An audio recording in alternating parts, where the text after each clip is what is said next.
Good evening, everybody. This is the June 13th subcommittee meeting of Ways and Means. Will all please rise and salute the flag. I pledge allegiance to the flag of the United States of America and to the republic for which it stands, one nation, under God, indivisible, with liberty and justice for all. Just remind yourself, please speak directly into this microphone, not to the side, but directly into the microphone. Right? Thank you. Madam Clerk, would you call the roll, please? Roll call of the members of the Ways and Means Subcommittee. Councilor Janino. Here. Here. Councilor McKenna is absent.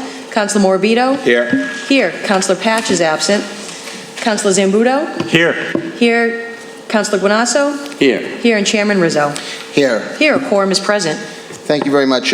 Councilor McKenna and Councilor Patch had both called, and unfortunately both of them are not feeling well, so we wish them the best, and just want to acknowledge them, obviously wish them well. So we have, this will be the third public hearing that we're having with respect to the FY20 budget. We can see the calendar that's here, and I know that everybody wants to go first, and unfortunately I can't have everybody go first. I did receive one call. He's probably not going to be accepted very well tomorrow when he comes in, but he did ask me if he could go first because he had a prior commitment, and that would be Nick Rystrom. So with the exception of Nick Rystrom, I really have to go through the order that's here because it will be unfair to other people. Like I say, he contacted me about a week ago and said he had a special set of circumstances. So with that, I am going to adhere to the schedule that's here. Before I do go, I know some of my colleagues may be coming later. Some of us got here, but I just want to wish the Jack Satter House a happy 41st anniversary. They're celebrating. It's hard to believe that building's been down there on the beach for 41 years. For those of us that can remember it not being there. But I want to wish them happy anniversary, and I'm glad we had the chance to go down and wish them well. So with that, I'd like to, so I don't keep you guys any later than I have to, these have been moving along pretty quickly. I'd like to call up the engineering department, Nick Rystrom. I don't think he's going to take all that long anyway. For the edification of the council, it's under section 2, page 89.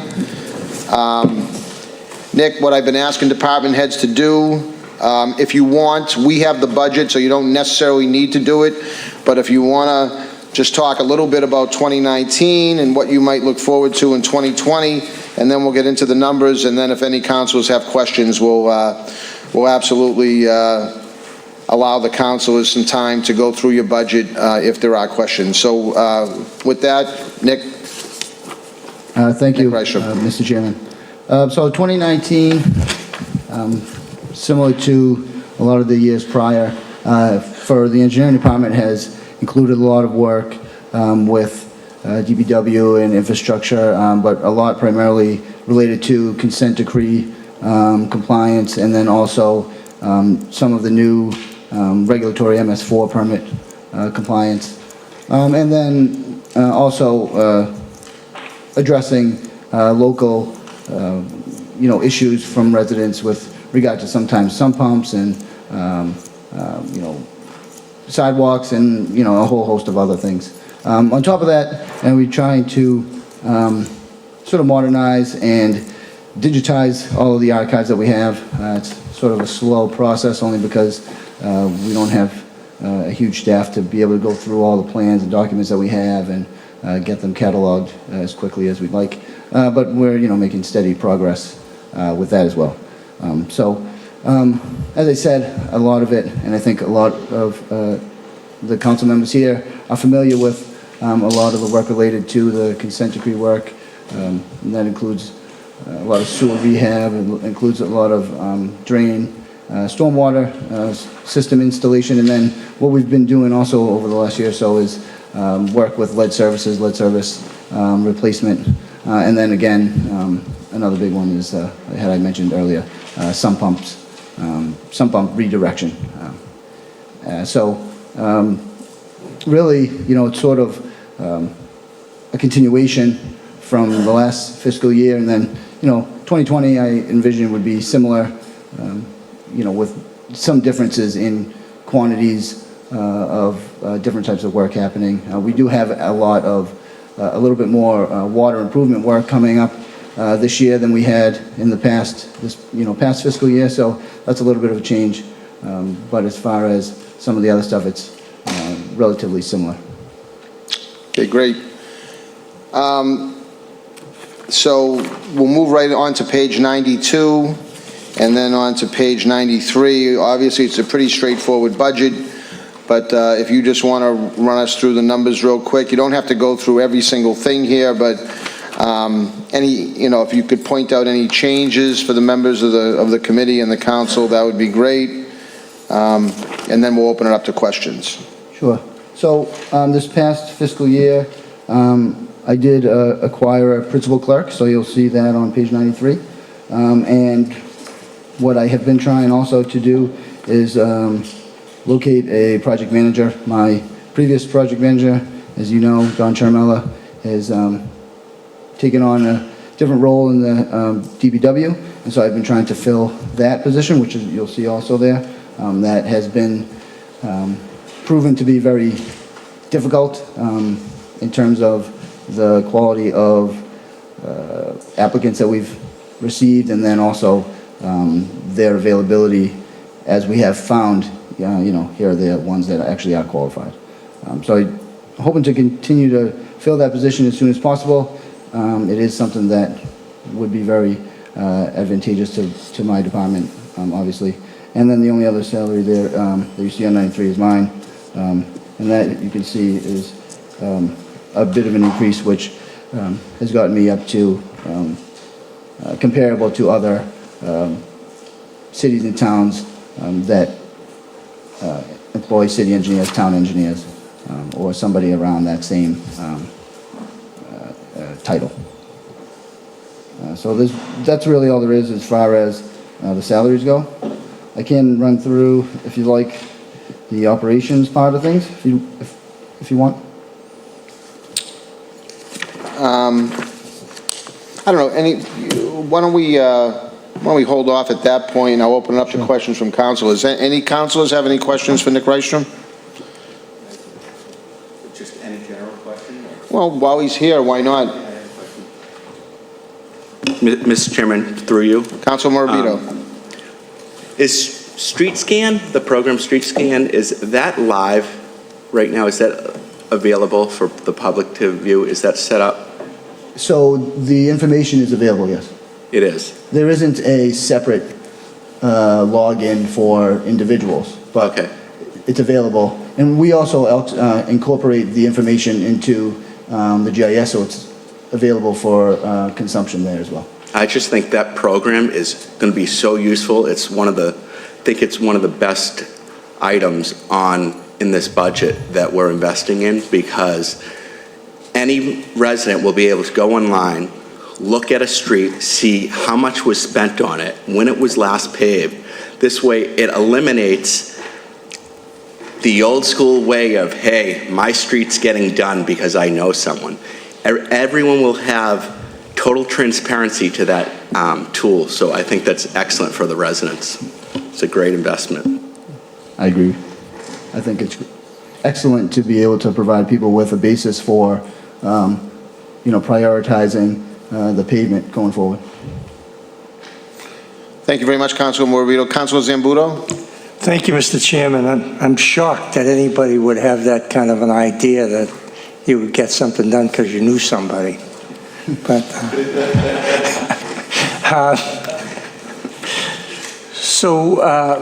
are you replacing, or are you filling the? You said that you were trying to do the work of Dawn. Previously, Don was in my department as a project manager. Right. He has obviously. I know moved that. on, and so that position is vacant. It's vacant. I'm trying to fill it. Okay, yeah, I was hoping that you were going to fill it. When I heard you say that you were trying to do both jobs, you got a big enough job yourself. You obviously can't do anything You can't do another position. You can't be a project manager and the city engineer, I don't think. It's a monumental task, so I hope we can fill that right away. I'm sure there's plenty of qualified people, probably Revere residents, that are looking for a nice position like that. I hope you're correct. I don't have anything else, Mr. Chairman. Thank you. Thank you, Councilor Zambudo. Council President Guanasso. Thank you, Mr. Chairman.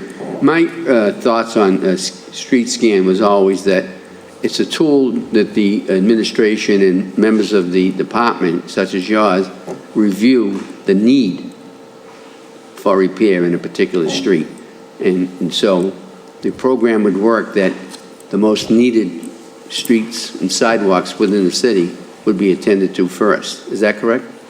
Right, so it basically assigns a ranking, if you will, to the pavement condition. It's called a pavement index, and it assigns a number to the condition of the pavement on any given street, and then you can compare that index number to, between streets. So you can say, if one street has a higher than another street, then you know that it's in more need of repair, or vice versa. And we always fulfill that process? That's what we do? That's the goal, yeah. As a rule? Okay, thank you. Sure. Thank you, Council President Guanasso. I don't have any questions pertaining to the budget. There's 3 salaries, some contracted services, so don't have any specific questions. But the question I have, we talked about a lot of the work that you do involves or surrounds the consent decree that we're under, and I know that we had worked very hard back several years ago to extend the number of years, which, as you know, was originally signed with the Department of Justice for, I think, 10 years initially. 2022. Say that again? 2022.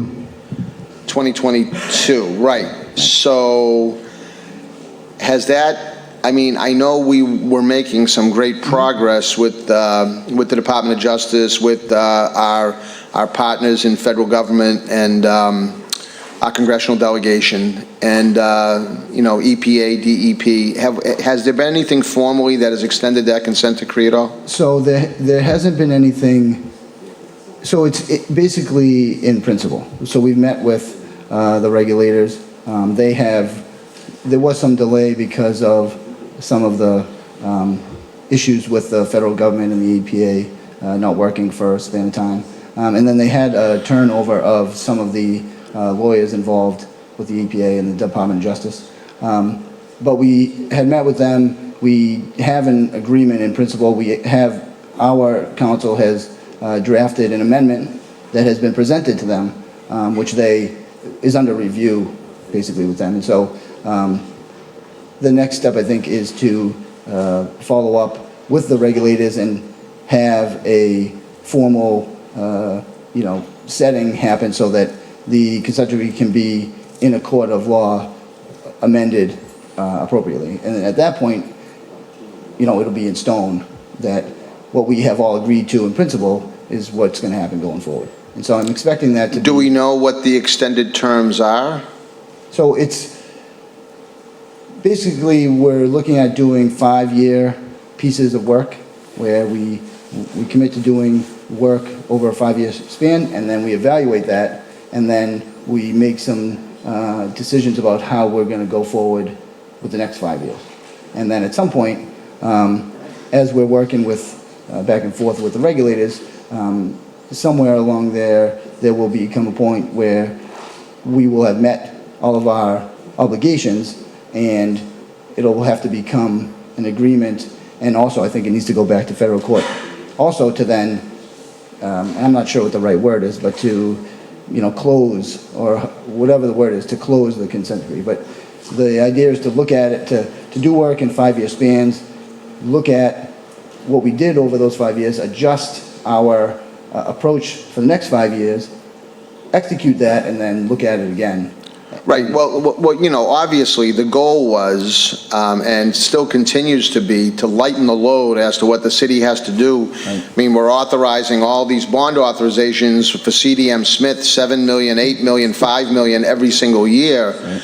And I know that work needs to get done. We have an antiquated infrastructure system, and the work, hopefully, over time, is going to be paying dividends. I'm sure it's already paying dividends in a lot of ways, but, you know, the burden on the ratepayer just continues to grow, and, you know, to extend those terms out is going to be helpful, so we don't have to do as much work every year, because like everything else, it comes down to money. And, you know, when the federal government tells you up front you've got 10 years to spend, at that time, I think it was 50 million, we quickly realized it was more like 100 million, I don't know where it's at now.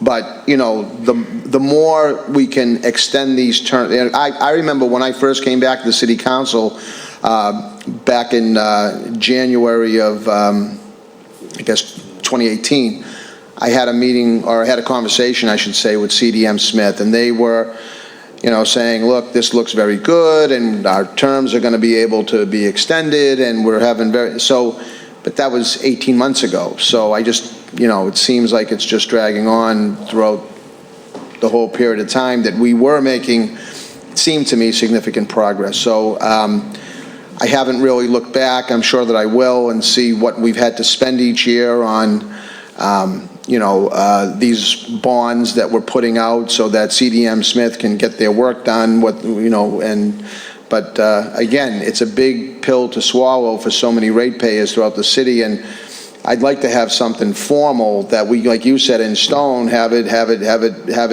you know, that we can, you know, sleep better at night knowing that the DOJ is not going to be down our throats again. So, you know, because of course we don't want to be, I mean, you know, a lot of bad things can happen, you know, holding back federal funds or whatever it is that we're going to wind up, you know, paying that penalty on. So, okay, well, thank you for that explanation. We'll look forward to something more formal coming up. If there's no further questions for Nick Rystrom, Nick, thank you for your appearance. We'll look through your budget, and of course, Monday night, we're going to be voting on it, so. Okay, great. Okay, thank you very much. Thank you. Next up is inspectional services. First up, building department, page 115 in section 2.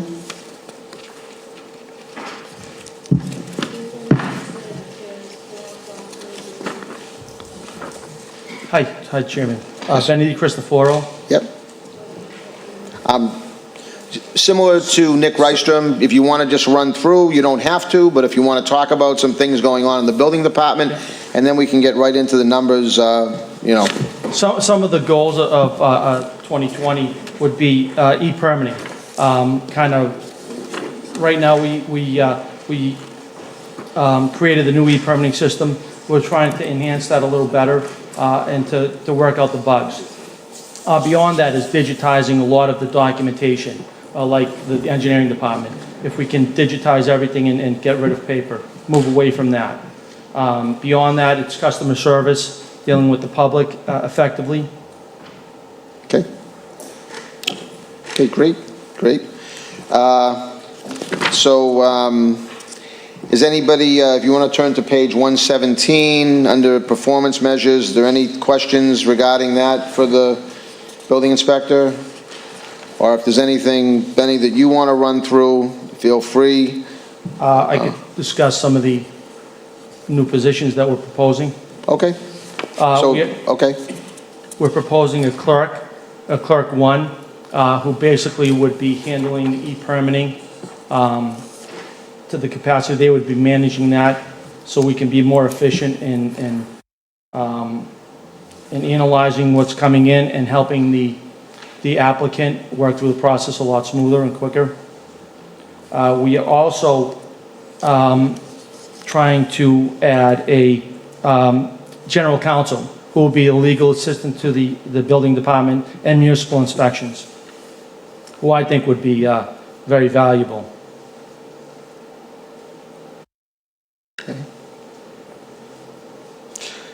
So I'm looking on page 119.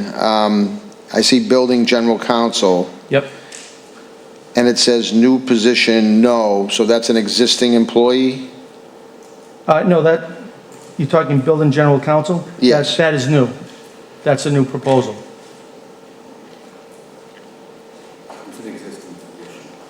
No, so it's asking like new position, and it's saying no here. So is there a reason why that would say no, or?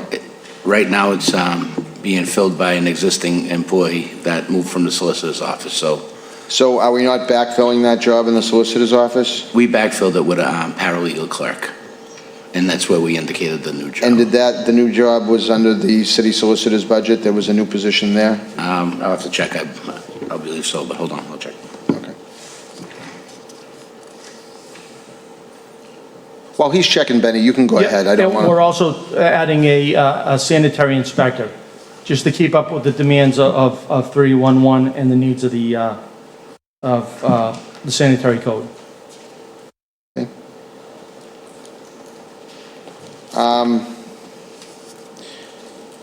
Non-payroll expenditures look roughly the same.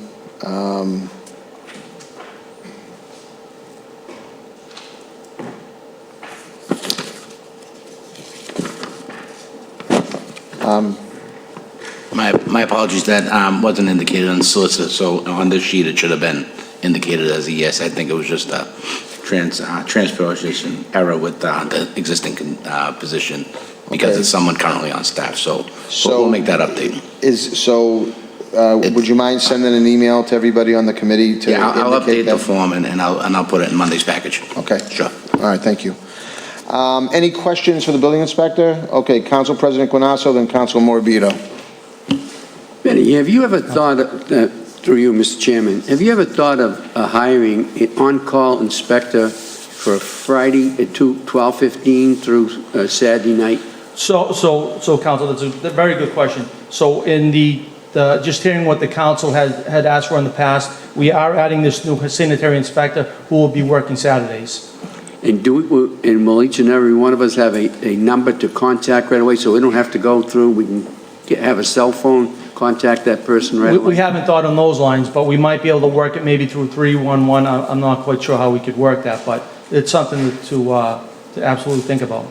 Yeah, the cities, it seems like the hammers and the ladders come out 12:15 like clockwork, and they've been doing this for 100 years. Yeah. So it's got to stop, because Yeah. it's really not fair for law-abiding citizens who take out a permit and do it during the proper times. Right, right now, what we're doing is relying, if someone does see something, they can call the police and maybe file a complaint that way.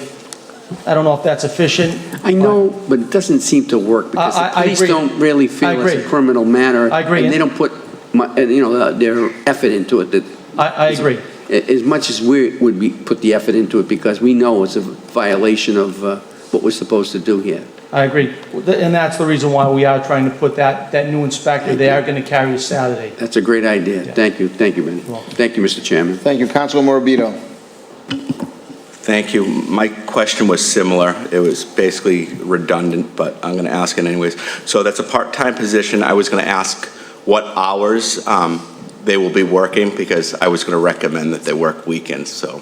But he answered you already answered that. Well, that's a full-time Yeah. position, Council. It The says, sanitary inspector, it's the The last sa- line item. oh, okay, I'm looking at okay. I see that, okay. I would. We're not quite sure on what the days are going to be, but it's going to absolutely include a Saturday. Excellent. What about Sunday? Sunday's a little harder to fill, as far as someone working there. We are considering maybe having someone on call, but that may be in the future. Because my recommendation would be to have someone take the position knowing they're going to work Saturdays and Sundays, but it has already been filled, or no? No, it has not. It been. has No. not? No, there Okay. have been interviews, though. There has been And interviews. Obviously, depending on. So how has the budget roles and goes. responsibilities already been written by HR, I wonder? Yes. So Job does description has been written. does it mention weekend hours? It mentioned Saturday. Okay, because I would highly recommend that we do Sundays as well, because I concur with my colleague to the left of me that there's a lot of ongoings on the weekend with constructions, and it will relieve the headaches in the building department and for us, because there'll be your eyes and your ears, and they'll be able to be on call when one of us calls and be like, hey, there's some kind of suspicion going on at this property, some kind of illegal activity, can you check it out? Yep. Because if they work on Saturdays, word gets around fast. They're going to start their work on Sundays. So the people who are doing this, they're not dumb. They're doing the construction knowing what the availability is and when city workers are present or not. Point well taken, we'll consider that. Let's try to somehow fit that in the future. Okay, any other questions, Councilor Zambudo? Thank you, Mr. Chairman. I'm happy about these new positions. They're certainly needed, especially this weekend person to stop some of this stuff. I get a lot of calls on it, and I have to, in defense of the police, I have to say they do stop them from working. They do. So, you know, it's not an ideal situation. However, they've been very helpful on the instances that I've contacted them. But this is something we should have done years ago. Shoulda, coulda, woulda. We won't get down. We won't go what we should have done. But this will make a big difference, and it'll bring in a lot of revenue. But more importantly, it'll send a message that we're not open for scammers on weekends, and that's what the message is right now. You go and you tell the people you'll take $200 off the job because you're going to do it on weekends, and then want cash and all this other crap that they do. And you know, there's a lot of people out there that are taking advantage of the city, and this is a way to stop most of it. And just the fact knowing that we have a weekend inspector is going to keep these people away. Yeah, I agree. I think it's a great investment, and I think it's also going to help us keep up with the demand of the 311 calls and the code issues. Absolutely. That's all I have, Mr. Chairman. Thank you. Any other questions from councilors? I have a couple, I actually have a question and then a comment, or maybe they'll turn into two questions. But if we could just go back to page 118, I got to be missing something here, because as I look at that first line item, permanent salaries, okay, we go back to 2016, It was 314, then 321, 404, last year was 449. This year's recommended budget is $1,077,000. Where does that come from? Or how is that? If I may, so what we did as part of the 2020 budget is we moved all of the inspectors that were previously in budget number 521, health inspections, and we moved that full complement of inspectors under this 241 budget, so that all the inspectors of the city now fall within budget number 241. With a director of Okay, so inspection. we're not going to go into another department and find there's going to be like, okay, so No. this is, so everybody They're all just got condensed. lumped in? Correct. Okay. So basically, you can refer to page 119, and you'll see those inspectors, which won't reflect in the health end. I see, okay. And just to add, we also took the sailor of weights and measures department, which was the one-person department, and that's also rolled in here. So Yeah, there's two okay. less budgets that. you Okay, look so at. as we go through and we see these individual departments, they're all rolled into this first one? Yeah, you'll I see just zero, want- you'll see zero appropriated for fiscal year 2020 in those two departments. Okay. We left the budget in there just so you have the history of it, but there'll be no appropriations for those two departments. All right, I just wanted to make sure I wasn't overlooking something. And then the other thing that I just had a question on, you know, but this would be for my own edification, because I know I hear from people, they want to go talk to a building inspector, and there's only certain hours they can go. Yep. Can you explain what those hours are and explain how that works? Well, basically, the inspector's hours are Monday through Friday, 8:15 to 9:30. Those are office hours. I mean, obviously, depending on the demand of the inspections, they vary, and 4 to 5 Monday through Thursday. But inspectors are typically there in and out during the day, but those are set times that we can have some communication. But again, with the clerical one that we're trying to hire, they might be able to expedite and answer some of those questions that are needed. Yeah, because I have to say, for years, that's been one common complaint that I've got. People, they got to go between this window, that window, and Yeah. people work. I mean, Yeah. it's not as though that they don't have their own stuff going on. Yeah. So, you know, I don't know, hopefully that will, I don't know if this extra clerk's position you're talking about is going to help alleviate some of that, but that's been I think a lot of these are the investment, I mean, obviously, the department demands have grown tremendously. And I think this would help have someone at the counter where they can ask some questions. Maybe not on the technical end, but we can direct them in the right place if we need them. If we Okay. can do it. Okay, if there's no other questions, Benny, thank you for appearing. We appreciate it, and we'll Thank you, be Chairman. voting on the budget Monday. Thank you. Next up, thank you. Next up will be health, public health, health and public health. Okay. Nick Catanazzo, acting health director. I'm still acting. Basically, Hold on for 1 second. Sure. We're going to page 146. Just for clarification, this is one of the budgets that's been zeroed out. Okay. So 522 would be the start of where there are appropriations. But again, just to keep the history, if you look at page 146, that's the Health Inspection Division, which all of those personnel and expenditures have been moved to that 241 budget, which is why you saw the increase there. So I just wanted to point out, but there's no appropriations in that particular budget. And I believe you'd want to go to page 149. That's where you'd see Department 522, where there would be appropriations. Yep. Okay. yeah. Nick. Okay, basically, we, starting out the year, right, we got all new handheld devices for all our inspectors. Right now, we're working to sync them with one of our systems. Should be ready in a couple of weeks. Got all, and you'll see it in one of the appropriation funds that Benny has. I think it costs us like about $22,000 to get those new devices to bring us up to date on for our inspectors and the new inspector who's coming in. We got 4 new devices, so it's really going to really help us out in the city. The other thing is the rodent control basically went all to 311. So any of the calls coming in are handled by 311. Really, basically, they're out of our jurisdiction right now. So it's all being taken care of 311, and according to all the information we're getting in, we hired 2 contractors. One's taking care of one side of Broadway, the other's taking care of the other side of Broadway, and it's been very successful. So everything, the calls are down, the rodent activity's down. We got new barrels out there, and the city council, I think the ordinance is brought in front of the city council to change the ordinance on trash, which there'll be no more bags allowed on the ground, which was a big problem. Broken open bags by skunks or rodents, just people throwing their trash out the window. So this will give us a real good tool right now to keep the city cleaner.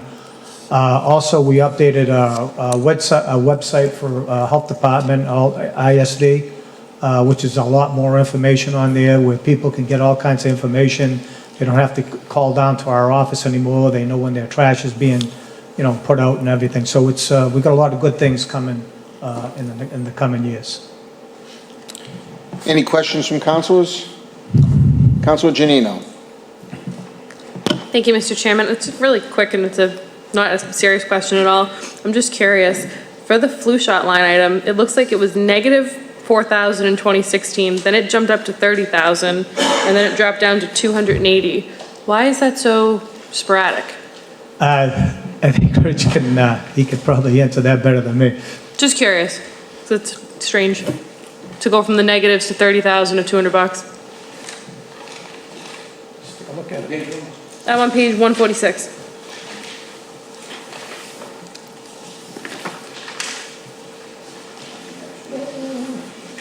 Flu vaccine.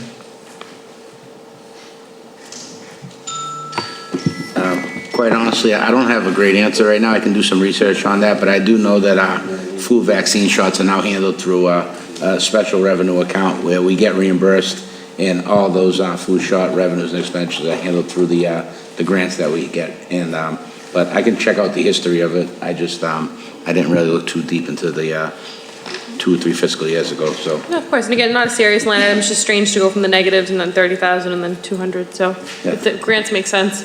okay. Thank you. Yep. Council Morbido? Thank you. My question is pertaining to baiting. Yes. So are we still contracted?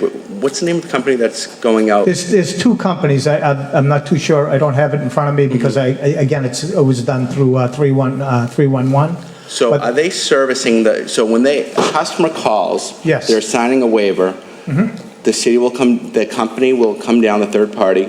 That's correct. Place the bait box in the yard. Well, that's not totally true. No. So basically, somebody will come down, inspect your yard for burrows. If you have burrows and they think there's activity on your property, then they'll bait the burrows, okay? If they don't see any activity, they won't bait, because you can't just lay bait on the ground because of domestic animals. Okay, so I came across a few residents in Revere. Yeah. I actually was down Harris Street, and they took me into their yards. The bait boxes that they got through the city. Yes. Now, what is the process of checking the bait? Does the city come in? The bait company will go back to the property to check and see if there's still activity. And how a bait box works is they put bait inside the box. If there's rodents in the area and they go in, they eat the bait, and they go back to the burrow and. So how often are they supposed to service them? Because they were showing me they opened the bait box and how basically rat ate most of the bait. Yeah. But wondering, they haven't seen someone come back in months, and they were buying their own bait. Yeah, well, I think you would have, I'm not too sure how that works. Like I said, it's been taken out of the health department. Okay. You could call 311. So they're taking care of health inspection issues. As a matter of fact, I can give you, I have something right here on it. Just give me a second. Pretty sure it's there.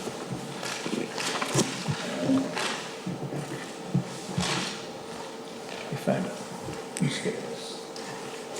This is the whole thing. Download it, you can read that. It tells you everything about the baiting and how it's went down.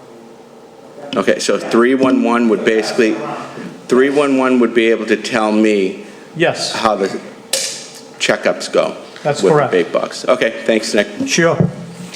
Any other councilors have any questions for Nick? Councilor Zambudo. Just a quick comment. I want to thank our friend Nick for continuing to serve here. Thank you. I know that Appreciate it. the easy thing would have been to walk away, but you care about the city and you stay, and I appreciate that. Thank you. I enjoy working here. And you do a great job. Thank you. Appreciate it. Any other councilors? Thank you, Nick. Sir, Appreciate it. thank you. Thank you for appearing. Mr. Chairman, thank you. Thank you very much. Carol? Oh, okay. If you have any questions, I we're- brought Carol along with me. If you Okay, have well, any questions, yeah. so we're on page 149. Is that separately budgeted or Yes. no, well, that's, That's what we were just talking about when Councilor Janino asked the question on the elderly, on the flu vaccine. Okay, so if we go over the permanent salaries, it doesn't look like that is zeroed out the way or is this just all part of the master Yeah. health department? Yeah. 521 basically handled the inspecting part of health, which moved into the inspectional services. Now Okay. this 522 budget deals with the public health nurse and our regional health coordinator and all the nurses in the school, et cetera, Board of Health. But if you look at page 152, Yes.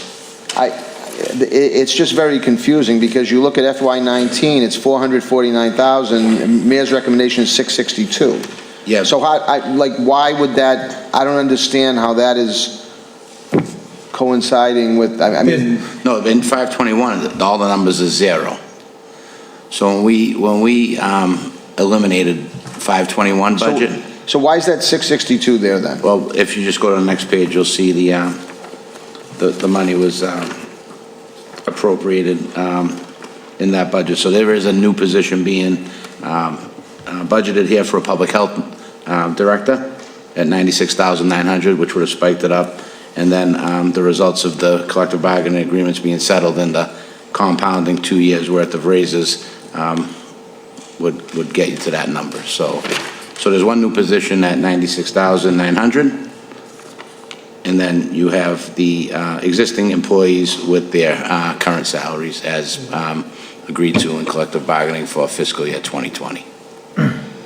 The administrative assistant was also, that's basically Noreen was moved into that particular position as secretary for that particular department. So would be the administrative assistant. So Noreen. Okay, well, I'd like to be honest with you. I find this budget looking, we're trying to look like we do every year, and I understand things change over time, but I think this is very confusing when you say, oh, go back to 521 and look at that. Well, when you're looking at this page in particular, 152, I mean, these numbers are the numbers. I mean, is this not the money that's allocated for the Public Health Initiatives Department? No, what I'm trying to explain is there was a budget, 521, that had employees in it last year. Right. So we eliminated that budget and we took 90% of those positions and put them under 241, which is Director of Inspectional Services. So all those salaries moved into that, and that's why you saw the big spike there. Secondly, we moved the administrative assistant, which was previously budgeted in 521, down to 522, although it's not a new position. We basically eliminated that budget, and we had to move the people to where we thought it was more appropriate.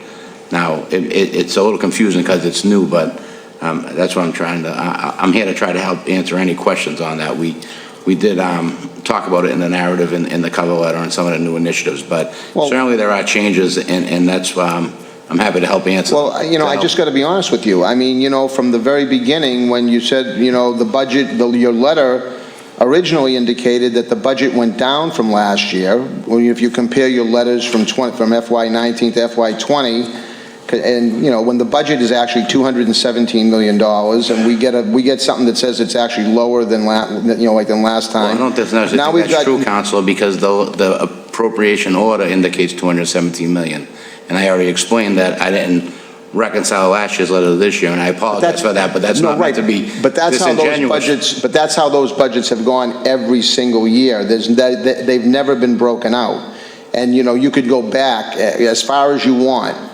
Because I've sat through these budgets, and it wouldn't stand to it wouldn't make sense like using your number, because even like go back to the budget before last year. I mean, well, the budget before last year wasn't prepared by me.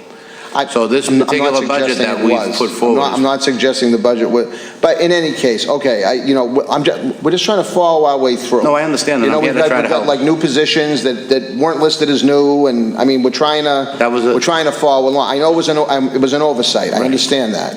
But, we're trying to understand and get our head around this budget so we can vote on it on Monday. Oh, I understand, and I'm here to help you try to understand it as well. So I'm doing my best, and I appreciate again, it. I believe that this is probably the most informative budget that you've received. So okay, thank you very much. Nick, thank you very much. I don't think that any other councilors have any questions? Thank you very much, Nick. Thank you. I appreciate it. Thank you. All right.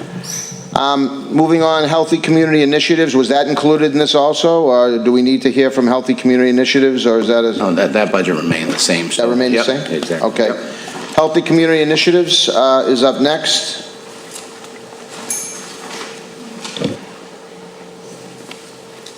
Good evening, Chairman. Good evening, councilors.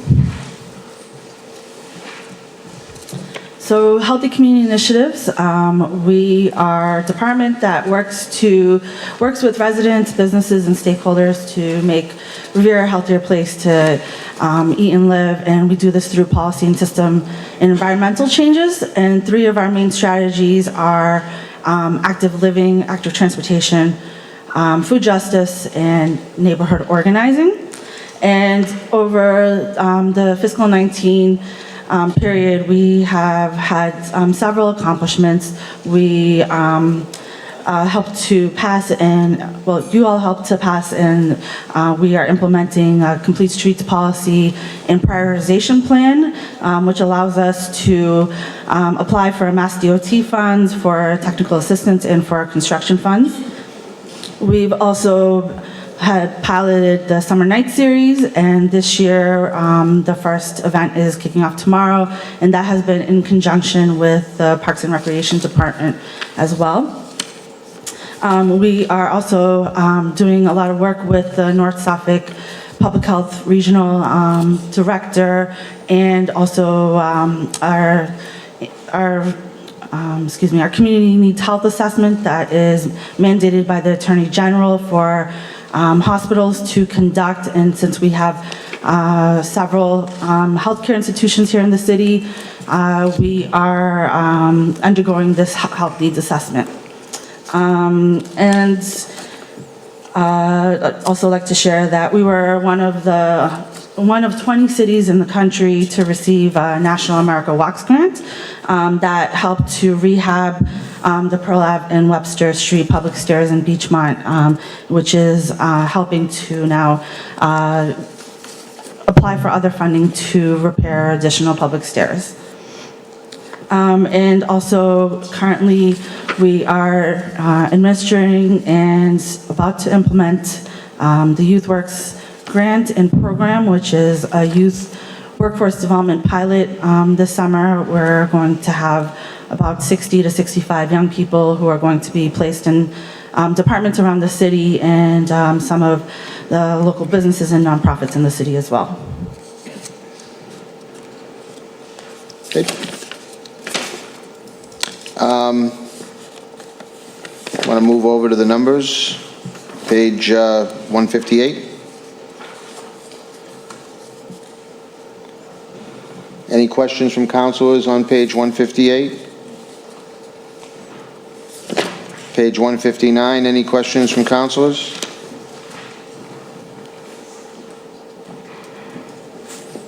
Page 159, no questions. And page 160, very inconsequential, nothing going on there. Any general questions? Councilor Zambudo? Thank you, Mr. Chairman. I missed the beginning of this, so I apologize. Are all your positions through a grant, or what percentage of your budget is grant money? So currently, we have one grant that, the Mass in Motion grant that funds my position, and that grant is ending this fiscal, it's actually ending in September, and so you'll see that reflected here in the budget.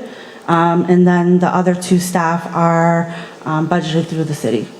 Okay, so there's only one grant, and that's running out. That's your position in that grant, so you'll have to be funded through the city. Correct. Council, just to clarify, it's just a portion of her salary is funded through a grant. Most of it is funded through the appropriation. Okay. The grant ends in September, so we apportioned the amount that we could use from that grant for the salary. So $10,000 is used to offset the salary of Dimple. Okay, thank you. That's all I have, thank you. Any other councilors have any questions? If you could just go page 159, could you just explain what the neighborhood organizer does and the clerk one? Can you explain what their role is?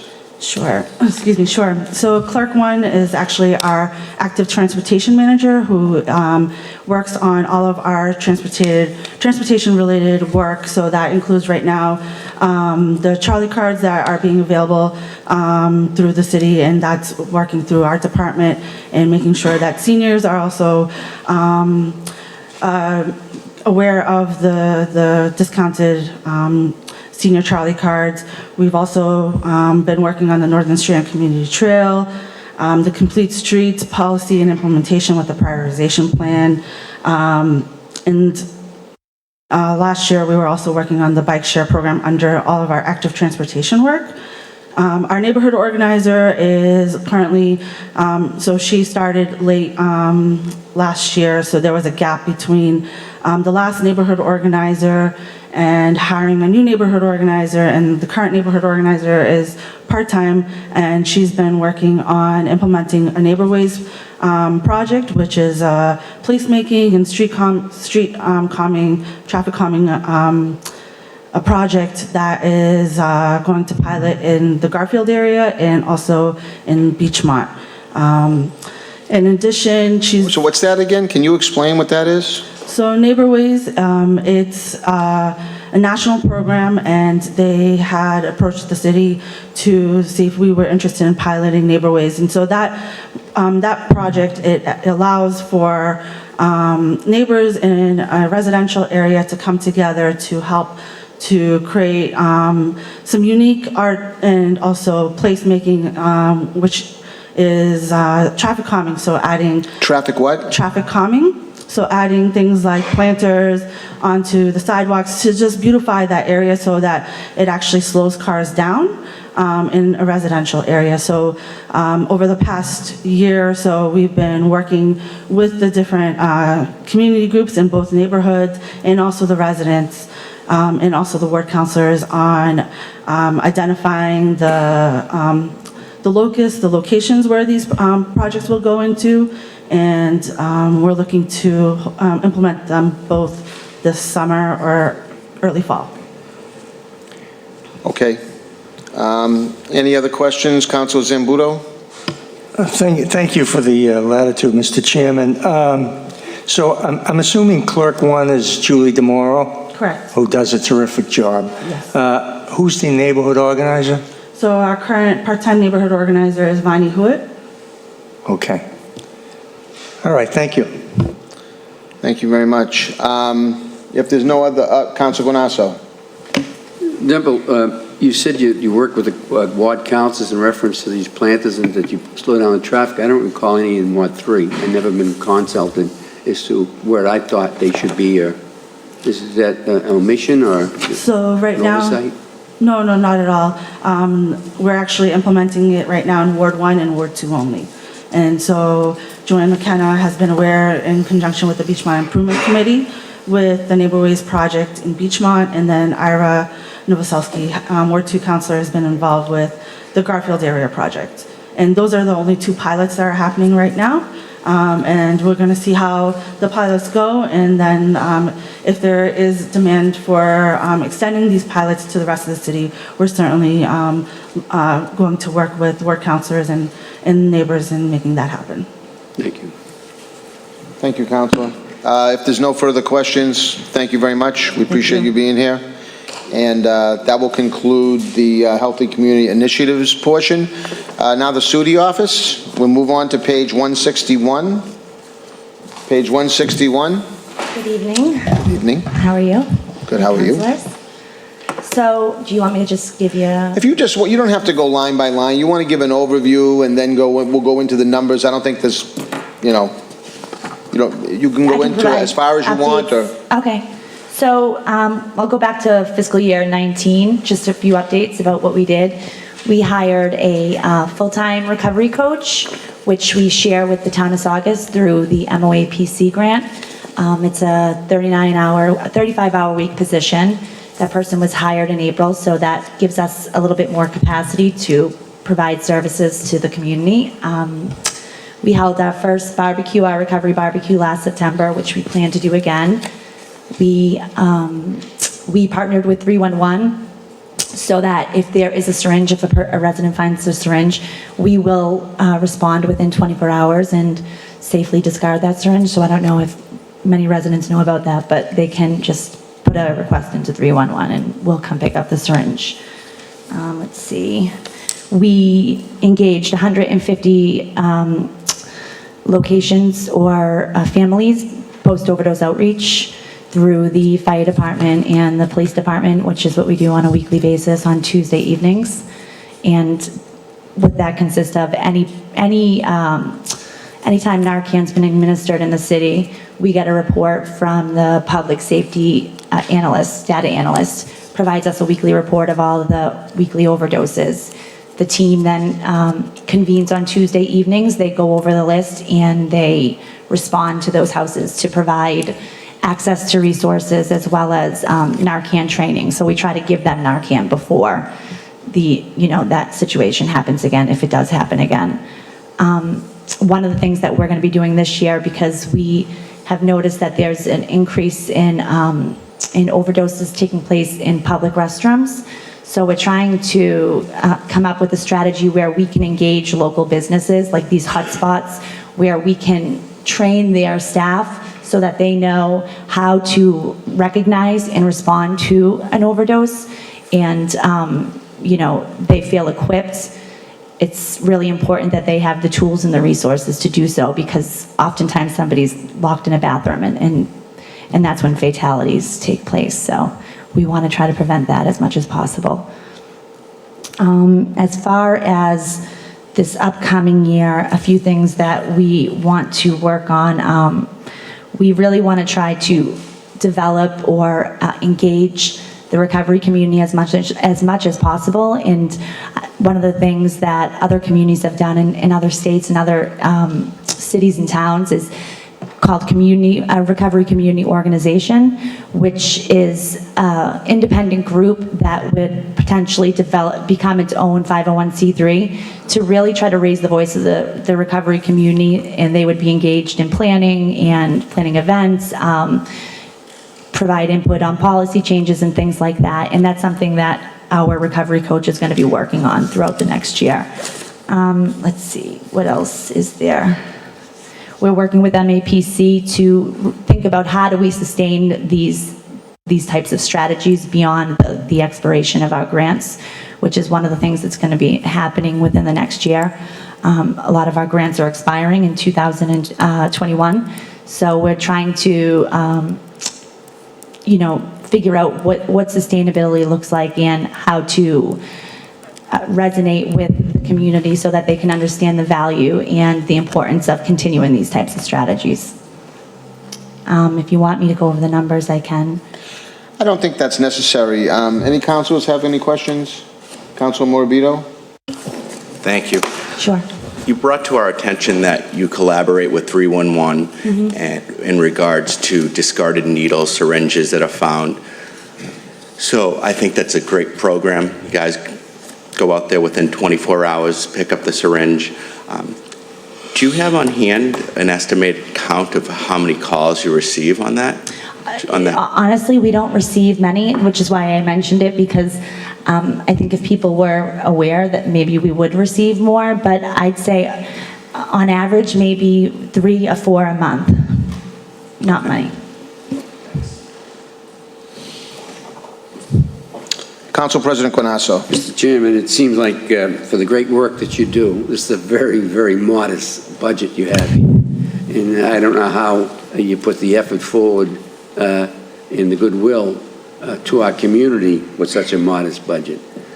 Certainly, it should be probably 10 times that amount. Thank you. You do a great job there, and just knowing that you're there, that when we have a situation when someone has a need to come to you, that you're there to be able to service them is a great feeling. And I think you're doing a great job. Thank you, Councilor. I appreciate your effort. Thank you. Any other councilors wishing to be heard? I just had one question. You talked about this recovery coach, and so can you explain that a little bit? Because I mean, like they're not included in the budget, correct? So they should be included in the budget. Yeah, it's a grant-funded position. So let me see. Actually, I have the numbers here. Because I see a director and 2 principal clerks. Oh, so I'm sorry. Excuse me. So the person who is a recovery coach, the way that the union, the classification system worked, it was, I guess, easiest to define that role as a principal clerk because there isn't a recovery coach position listed in the union. Okay, so then So they it's get safe to paid as a assume principal clerk. that principal clerk, the least tenured principal clerk, Yes. is the recovery coach? That's correct, yes. Okay, just wanted to be clear on that. Yep. And so to be clear, your grant is expiring in 2021, so it looks like the only position that's being funded not on grant is the recovery coach, correct? Is that? Yes. Okay. Yep. So right now, 87% of our total budget is grant funding. Okay, and what's the prognosis for the? DPH is in the process of developing a new funding structure right now, and they anticipate that they will let us know what that's going to look like, but we're at the mercy of the state. So they're ending all of their prevention grants at the same time so that they can roll out this new funding structure framework. So we'll see, but we do have to stay on top of it, and we do have to make sure that in the interim period that we are able to continue beyond the expiration of the grants. Right. Okay, well, very good.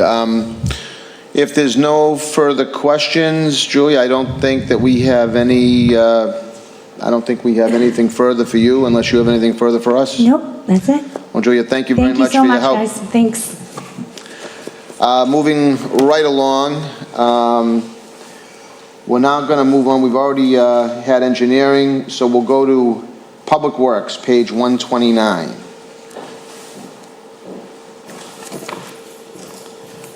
Good evening, everybody. Good evening, Paul. So just to briefly go over, 2019, we hired 4 new employees, which allowed us to staff our departments in a much better manner, and it's helped tremendously.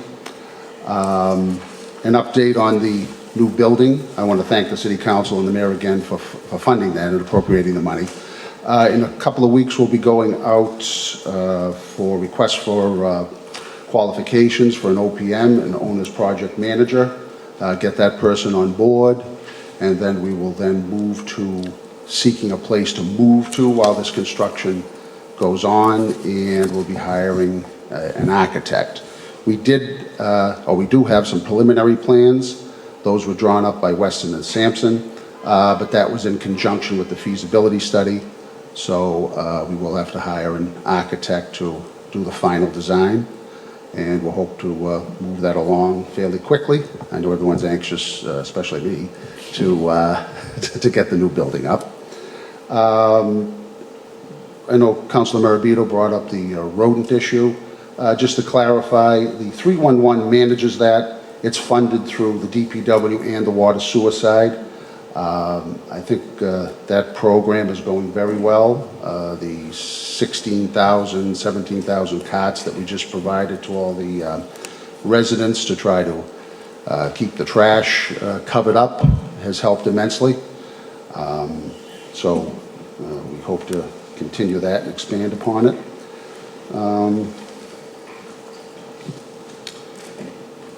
We have been working in conjunction with 311 to try and categorize and put all our constituent complaints into different categories, and then we set a benchmark.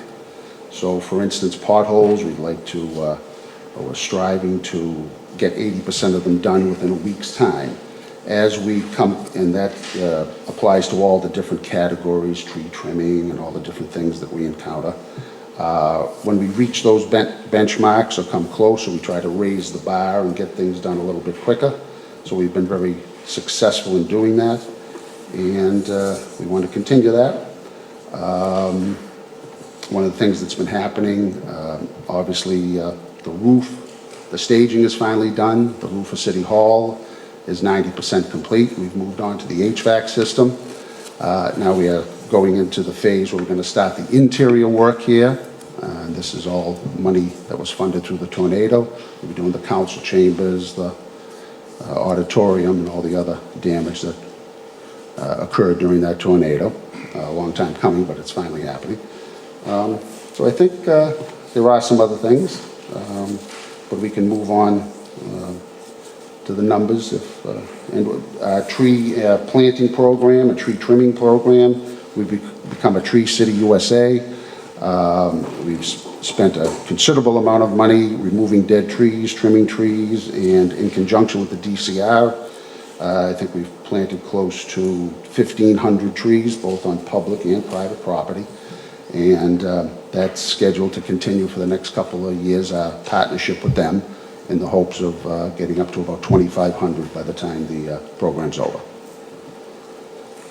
So if you want to move on to numbers. Sure. Let's go to page 131. 131, the DPW is broken up into different categories. The first one is administration. There are no new positions there. Increases because of contractual negotiated raises, obviously. No new positions there. Administrative staff, myself, administrative assistant, principal clerk, supervisor, the payroll supervisor, and the storekeeper. As far as line items, there's office supplies level funded, slight increase in equipment and supplies, and computer operations, the answering service, mobile 311. At any time, if anyone asks a question. Yeah, so if we could just stay on that page, I mean, maybe Sure. again, just for an explanation where these numbers have been moving. FY18, $1,386,000, then FY19 dropped down to $523,000, and now it looks like this year going to $473,000. So what's happening there? Well, I think it's just how the employees have been categorized. Like in the trash and recycling, you'll notice a 13% increase there. That was just because a couple of employees were moved from there into trash and recycling. So it's just a shifting of employees and trying to categorize them properly. We're not adding any new positions in any of the phases of DPW this year.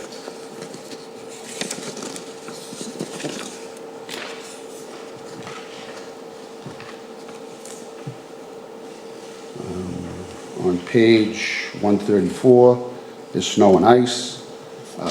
That's the same amount as been historic, but we've moved some of those figures around, cut down on the overtime a little bit, but we've added computer operations. That's the GPS tracking for the contractors. Added some money in there for the maintenance of equipment that used to be lumped in with the rest of the equipment. This would be specifically for snow plowing and sanding operations, and obviously materials, salt. We spend a lot more on salt, but at least now we have a line item that covers up some of it. Then we move on to page 136, the highway division. Again, the different employees from the highway division. No new employees this year. Increases because of contractual obligations. The various line items. Street signs, that's level funded. Contracted painting services, that's used to paint crosswalks and center lines. That's level funded. Contracted pothole and trench repairs. This is when we need some assistance from private contractors for large repairs, or if we get overwhelmed, the year may overwhelm us with potholes. Street sweeping, that's the contracted street sweeping. Traffic signal repair, we upped that this year because our signalization is aging, and we use that up pretty quickly, so we have a little increase there. Materials, a lot of things come out of that. A lot of asphalt that we use for potholes and what have you gets paid out of that. And new equipment, that's for small equipment if we need to buy a lawnmower, riding mower, compressor or something, a generator. That's for small new equipment. Next, we move to parks and open space. We've added there are no new employees, but we've added a couple last year because we wanted to concentrate more on park, playground, and athletic field maintenance. So the employees there, no new positions this year. Page 141, the line items for that division. Spraying and planting, flowers, fertilizer, holiday decorations also comes out of that account. Tree removal, there is a little reduction this year, but money was appropriated out of free cash to help with that line item. So we had a appropriation of $50,000 from free cash, so that's why we were able to reduce this line item a little bit. Field maintenance, increase there. The 3-year contract cycle with the contractors that we use for our grass cutting on the large schools and athletic fields. When the bids came in, it went up slightly. That accounts for the increase there. Miscellaneous tools, police details, if we need those for the tree trimming and removal activity or for snow removal, things of that nature, and capital maintenance and repair. This is for some larger projects, if we need to do a large playground structure or something that's not covered by the Community Development Office. And that was level funded also. Paul, can you just stay in on page 139? Okay. And maybe I just missed it. So the FY19 budget under permanent salaries is 157, 2020 is 257. So what was is that again, somebody was shifted around a little? Yes, there used to be historically 2 employees in parks, or 1 employee in parks. There are now 3. So again, it's shifting from one division to the other to try to more accurately portray what we do. Obviously, at any time, we can move employees from one place to another, depending on the workload. But in last year's budget, I believe there was 1 employee, now there's 4. Okay. Okay.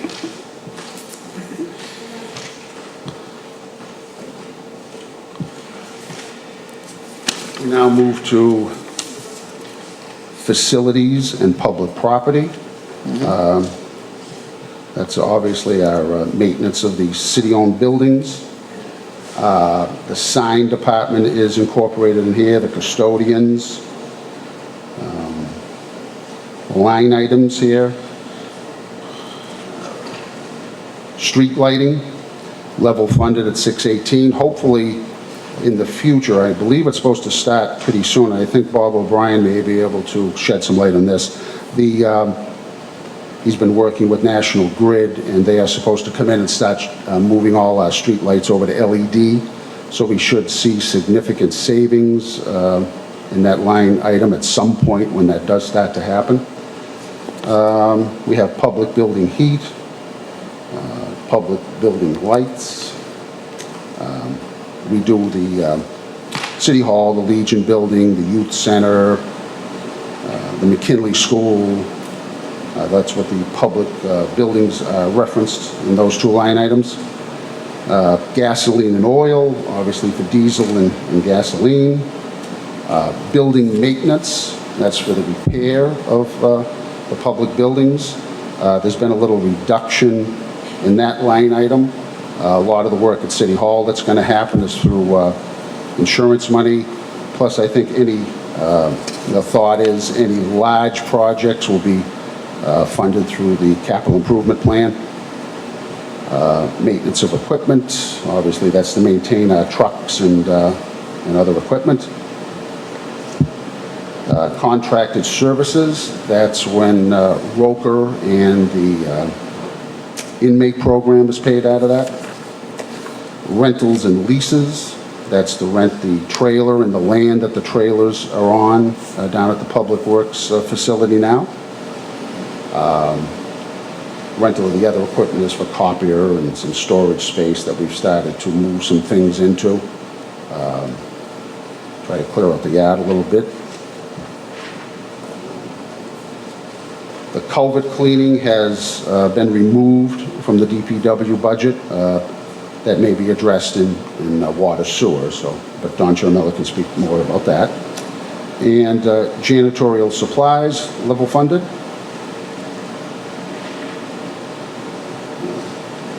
Now we're on to the solid waste and recycling enterprise fund. I had asked President Guanasso. This would be, if I could stop you, Paul, this is under section 4, page 3. Page 13, right, section 4, page 13. Okay. Are we on the water and sewer enterprise, or we're in the sewer? No, Don Chermel. Okay, so We're on the solid waste and recycling enterprise. Okay, I don't even have that on my schedule. Where is it? No, I'm saying on the schedule here that was... It's incorporated in DPW. Okay, all right. So,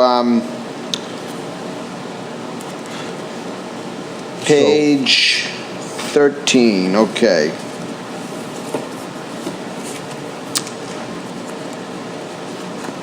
Go ahead, Paul. Okay, so the salaries and what have you, there is an increase there because we did move another couple of employees in here. I had asked President Guanasso if I could speak before the council next week because we got a $40,000 grant from DEP, and I just want to explain to everyone how that's going to work. We're going to launch it the end of June, and there will be some effect on residents, so I'll explain that next week. I just wanted to make you aware of that. The line items, as you know, and we've talked about it at length, the cost of the recycling now is out of sight, and this DEP grant is going to hopefully allow us to get that under control. So we had to add money to that line item because all our loads of recycling are contaminated. People have lost sight as to how to recycle, so it's having an adverse effect on that. Rubbish removal is our capital waste, who picks up our rubbish and recycling. We have recycling disposal, and we have rubbish disposal. And that's the trash that goes to Wheelabrator. We have computer services.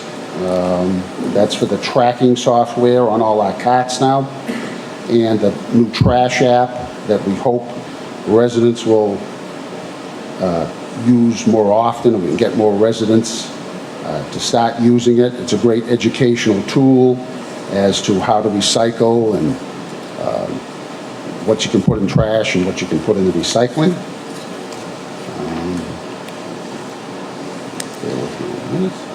Pest and rodent control. We funded this last year in conjunction with some funding in water and sewer. We found that we didn't have to spend as much money that we had originally thought, so we were able to reduce that line item. Capital outlay, that's for the lease payment on the trash carts that we purchased.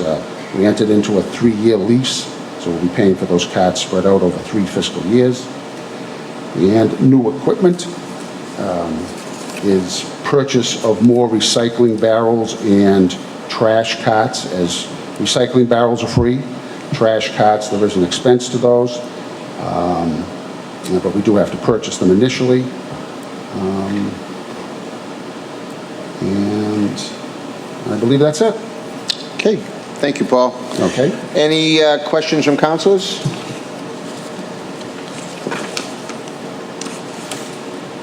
Councilor Zambudo? Just a comment. I want to congratulate the director for doing a great job. Very responsive anytime I've ever had any interaction with you, and I'm truly happy that you're in this position. Thank you very much, Councilor. Paul, so if there's no other questions, you know, there's a lot to digest here. Yeah, You went through, and I thank you realize for all of that. But, you know, one thing that jumped out, in fact, I actually have a motion in for this coming Monday night. Maybe you can help explain that, because that culvert cleaning that was removed, and that might be addressed within the water sewer portion. But, you know, one of the complaints that I received last year, around this time, a little later, was the fields, I guess, had an inordinate amount of mosquitoes. Yes. And so I was placing calls seemingly for months last year about mosquito control, and I'm just wondering, you know,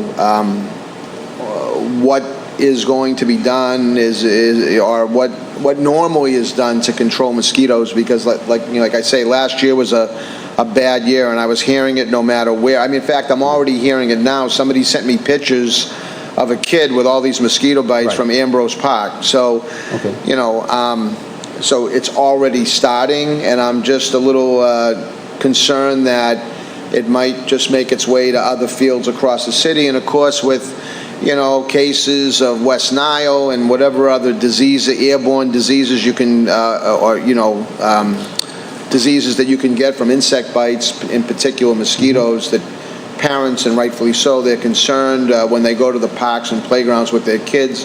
Maybe you can give us a little explanation on, you know, what we can look forward to seeing with respect to mosquito control.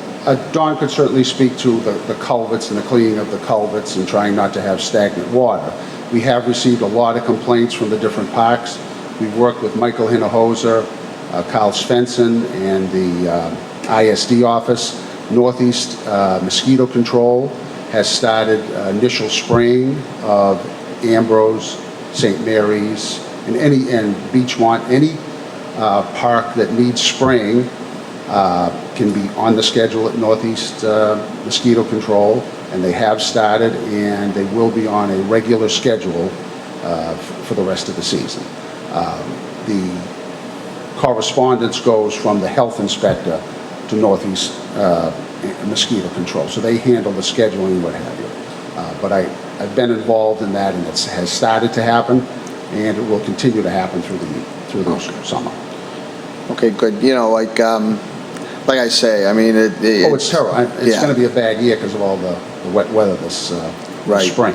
Right. We've had more days of rain than sun. So yeah. So okay, if there's no further questions, Paul, thank you. I know that, you know, unfortunately, because of scheduling and other things, you know, I would have liked to ideally had these hearings during the workday, if at all possible. But I appreciate you all being here to go through this with us. Again, like I say, we'll be voting out the budget on Monday night, barring any unforeseen situations. But I appreciate you being here, Paul. You're welcome. And I will be here next week to just explain that grant that we got from DEP and how it's going to affect residents, so everybody's well aware of what's going to be happening. All right. Thank you. Thank you very much, Paul. Moving along, we are now on Water and Sewer Enterprise, which that is page 3 under section 4. Good evening. Don Chiaramella, Superintendent of the Water and Sewer Department. Thank you for appearing. Thank you. You could walk us through the... So I'd like to speak of some of our accomplishments first, and I'm glad you're talking about culvert cleaning and ditch cleaning, because probably for the first time we're... Actually, if I could stop you just for 1 second, my apologies, it's actually page 1, because I was going right to the numbers. So, you know, we're actually on section 4, page 1. Go ahead, so you can... So some of our accomplishments, we're talking about ditch cleaning, the mosquito problem. So just a little bit of history as far as, you know, the amount of rain we've had and how we're managing our storm water for a coastal town.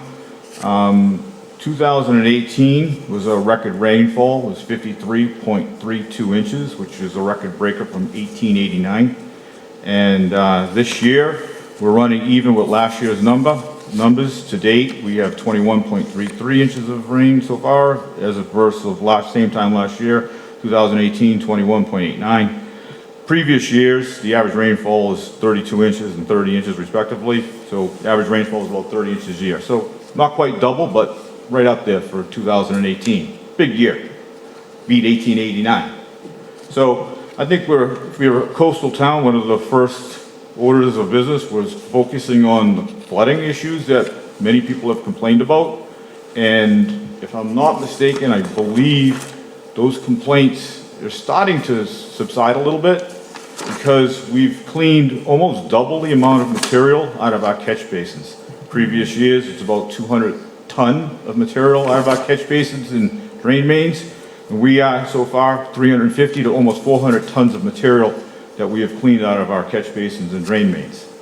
So, you know, we are making, so in reference to that, we're trying to really aggressively clean these catch basins and drain mains because when it gets downstream into the ditches and culverts, it becomes cost prohibitive to dredge it and remove it from there because of the permitting processes with DEP and EPA and Army Corps. Presently, within about 30 days, we'll be starting to clean the Eastern County ditch, which is an undertaking that, that has been we've been anxiously waiting for.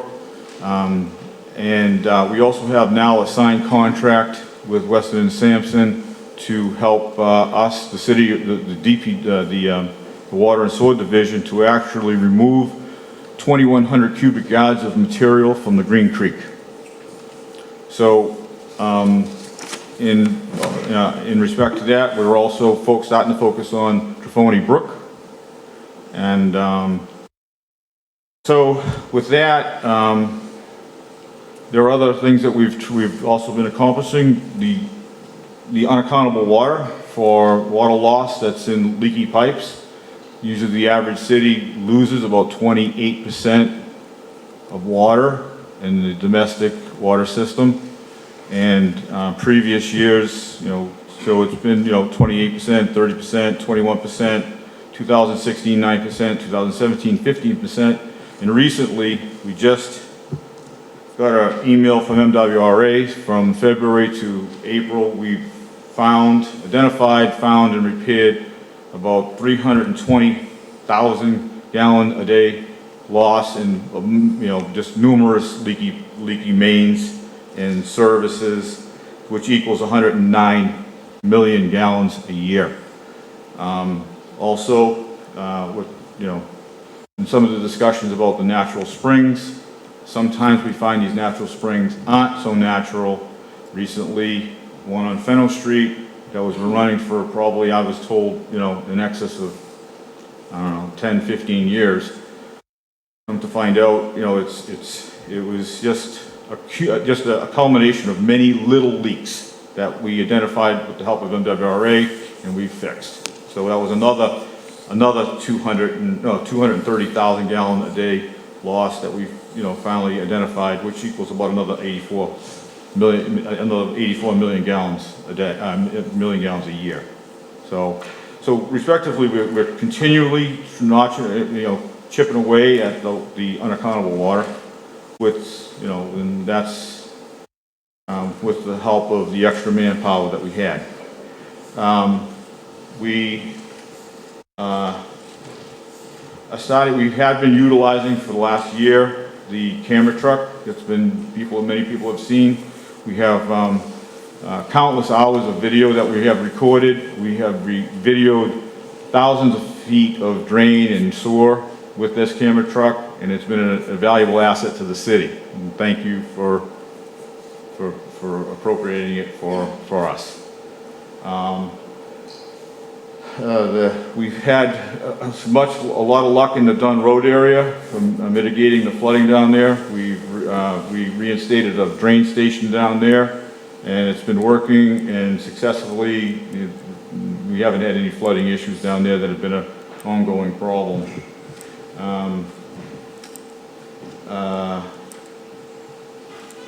We identified some other flooding issues in the Taft Street area of a 36-inch main that had 11 yards of material in it out of with a capacity of only 33 yards, and so that's a third of the pipe. And so we keep continually finding and identifying these things, and that's with the help of the extra manpower that we have. So before it was pretty much we had an emergency response, but now we are more of a maintenance and proactive on just maintaining our infrastructure, which helps. So any questions?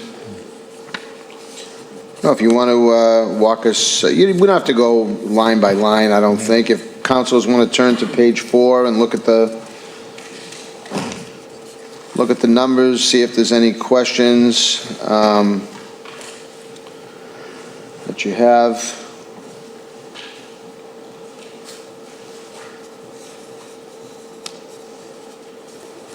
Anything, any questions that you have on page 4? Well, actually, 4 and 5.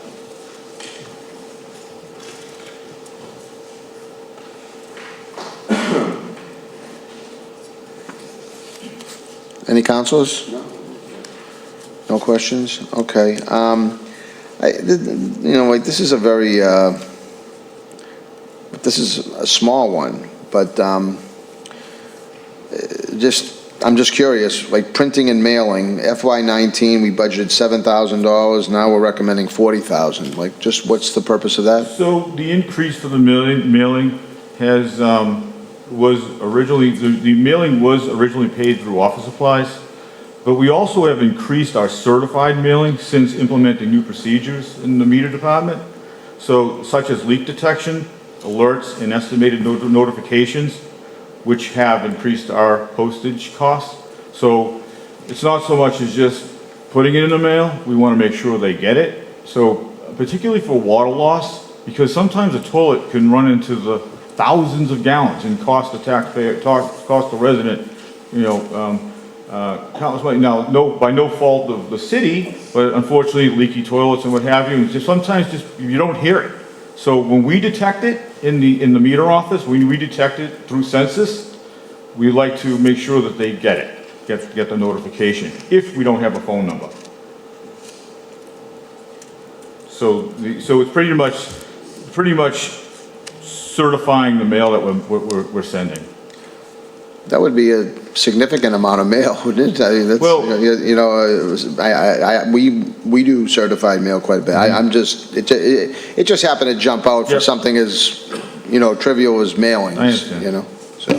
Just to also clarify that throughout the last couple of years, we've been trying to properly budget and identify costs that may have been commingled with other particular lines. So in this case, we've also been supplementing the water and sewer budget through purchasing's general fund budget. So every year we just try to tweak up these lines so that we're identifying the cost in the proper line.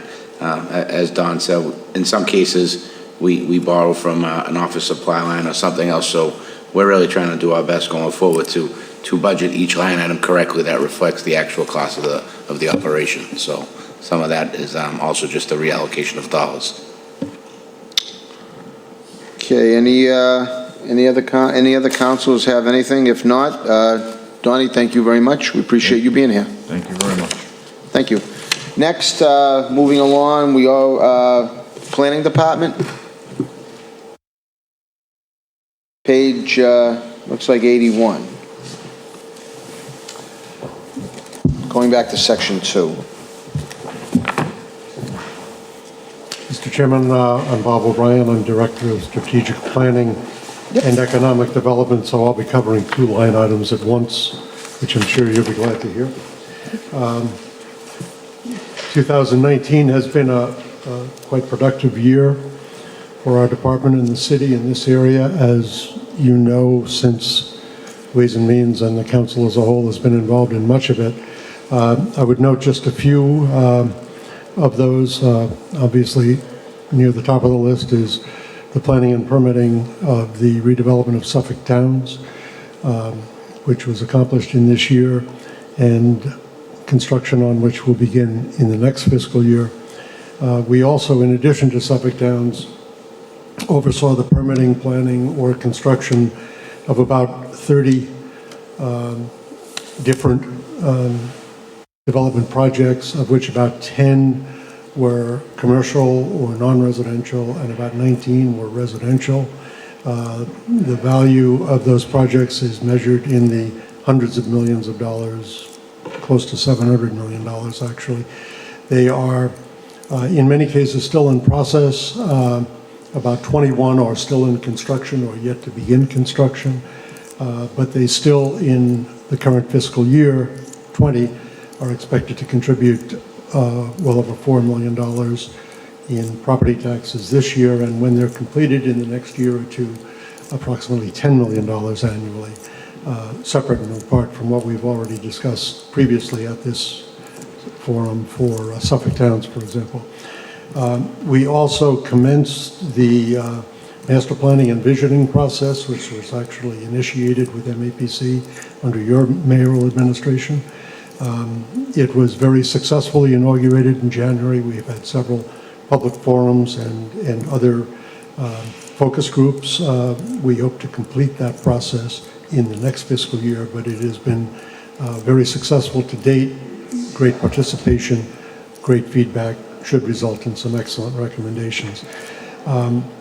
We are also have focused on development possibilities outside of Suffolk Towns on our other major development sites, which include the former NECO property, which is really not an economic development project so much as it is an employment and re-tenanting project, but certainly Wonderland and Caddy Farms, which are our two major vacant development properties.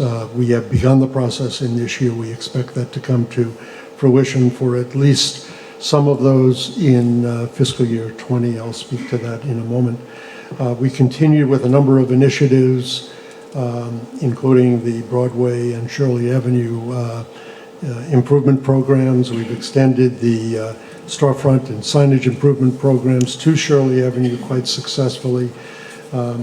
We have implemented all of the contracting services for street and sidewalk repairs, which are in excess of $1 million, including another $1 million or so for Chapter 90. And the 311 projects are being done in close coordination with the DPW. Site Plan Review Committee, which is under our purview, has processed more than 250 projects. The Planning Board has done another dozen, and the Conservation Committee has done another 30 or so. So there's been a lot of activity through all of those regulatory agencies. We continue to operate the Community Development Block Grant Program, which is about an $800,000 a year effort. And this year we have been successful in securing funding from the Mass Gaming Commission to assist both in our economic development activities as well as transportation planning in conjunction with the town of Saugus. We're talking about close to $500,000 that has been devoted to that effort and will continue into the next year. We're working closely with TND on both workforce development and affordable housing initiatives. We also were able to secure 2 Opportunity Zone designations, one for the area in and around Wonderland and the other for the district around Shirley Avenue.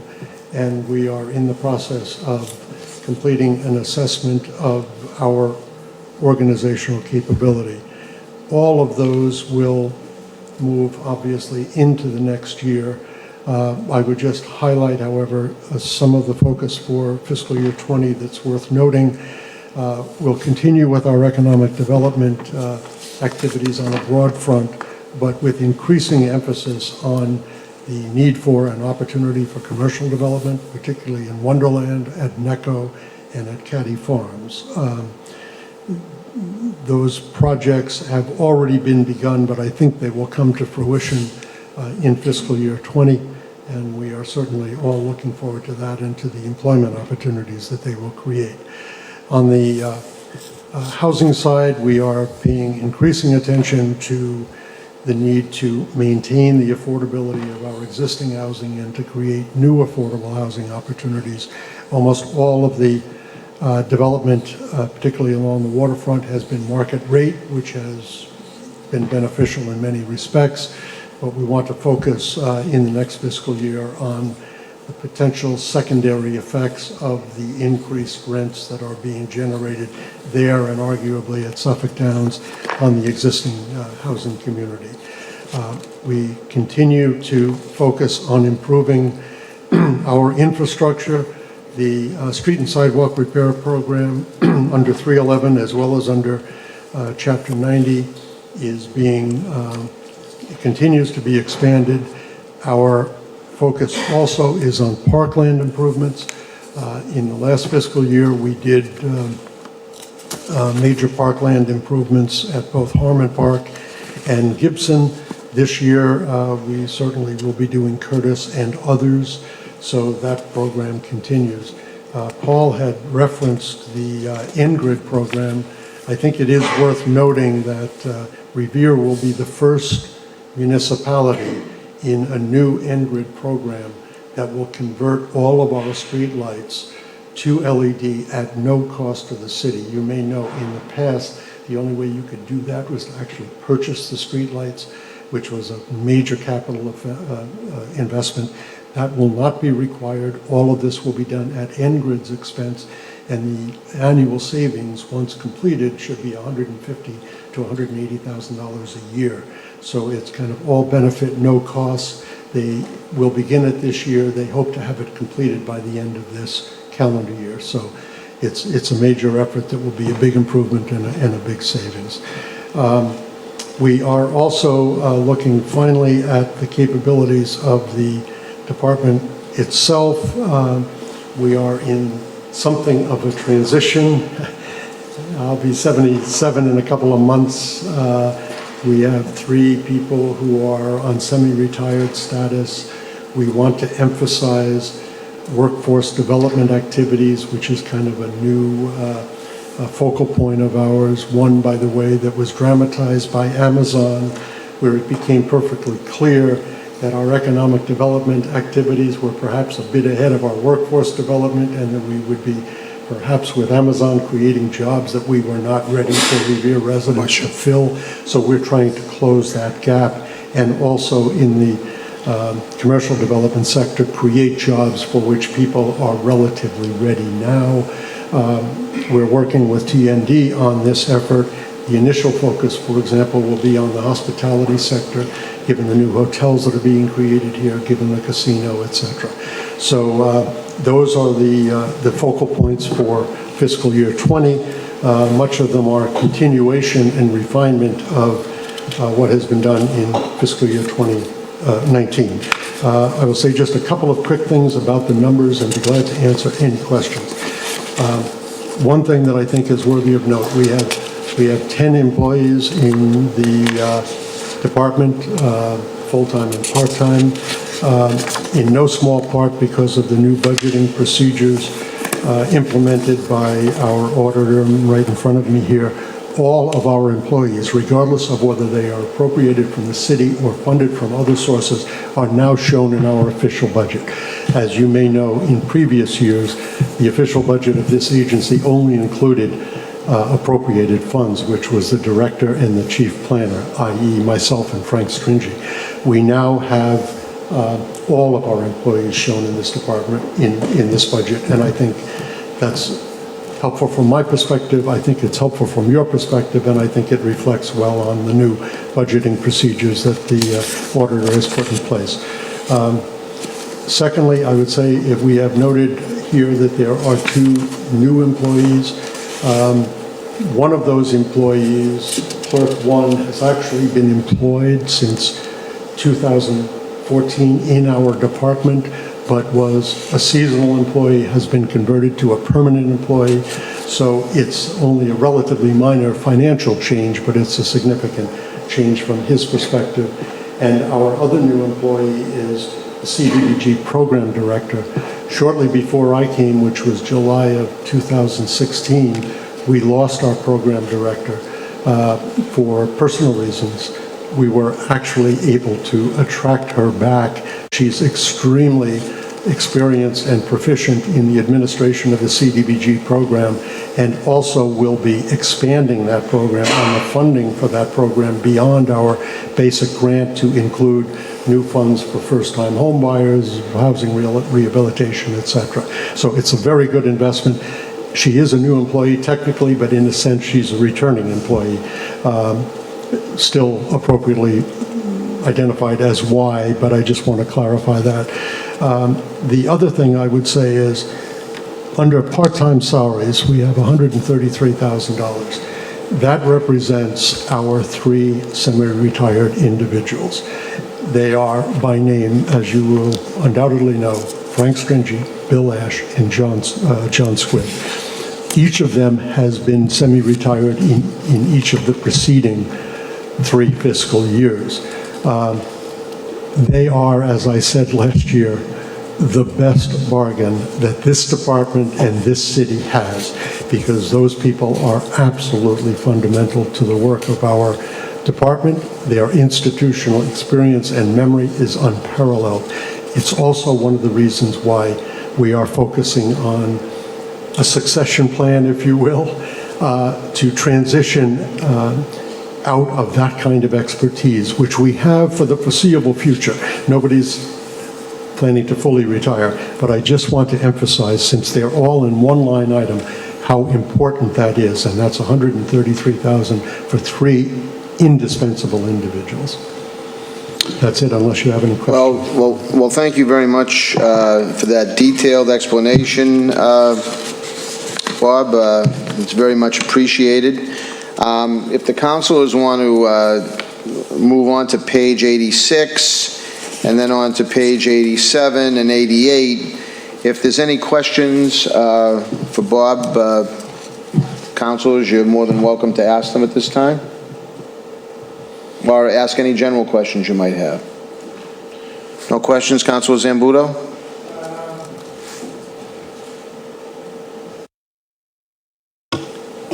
No, I think I'm good with what I've read. Thank you. Well, Bob, thank you. I just have some comments, and you know, I've known you for quite a while, and I appreciate you mentioning those 3 gentlemen that we have here part-time still. They are indispensable as far as I'm concerned. They're great city employees, and the one that was brought back, I actually hired her, and she had left for personal reasons. I think went out to Attleboro, I believe, and now she's back, which is great for the city. So she's a great addition.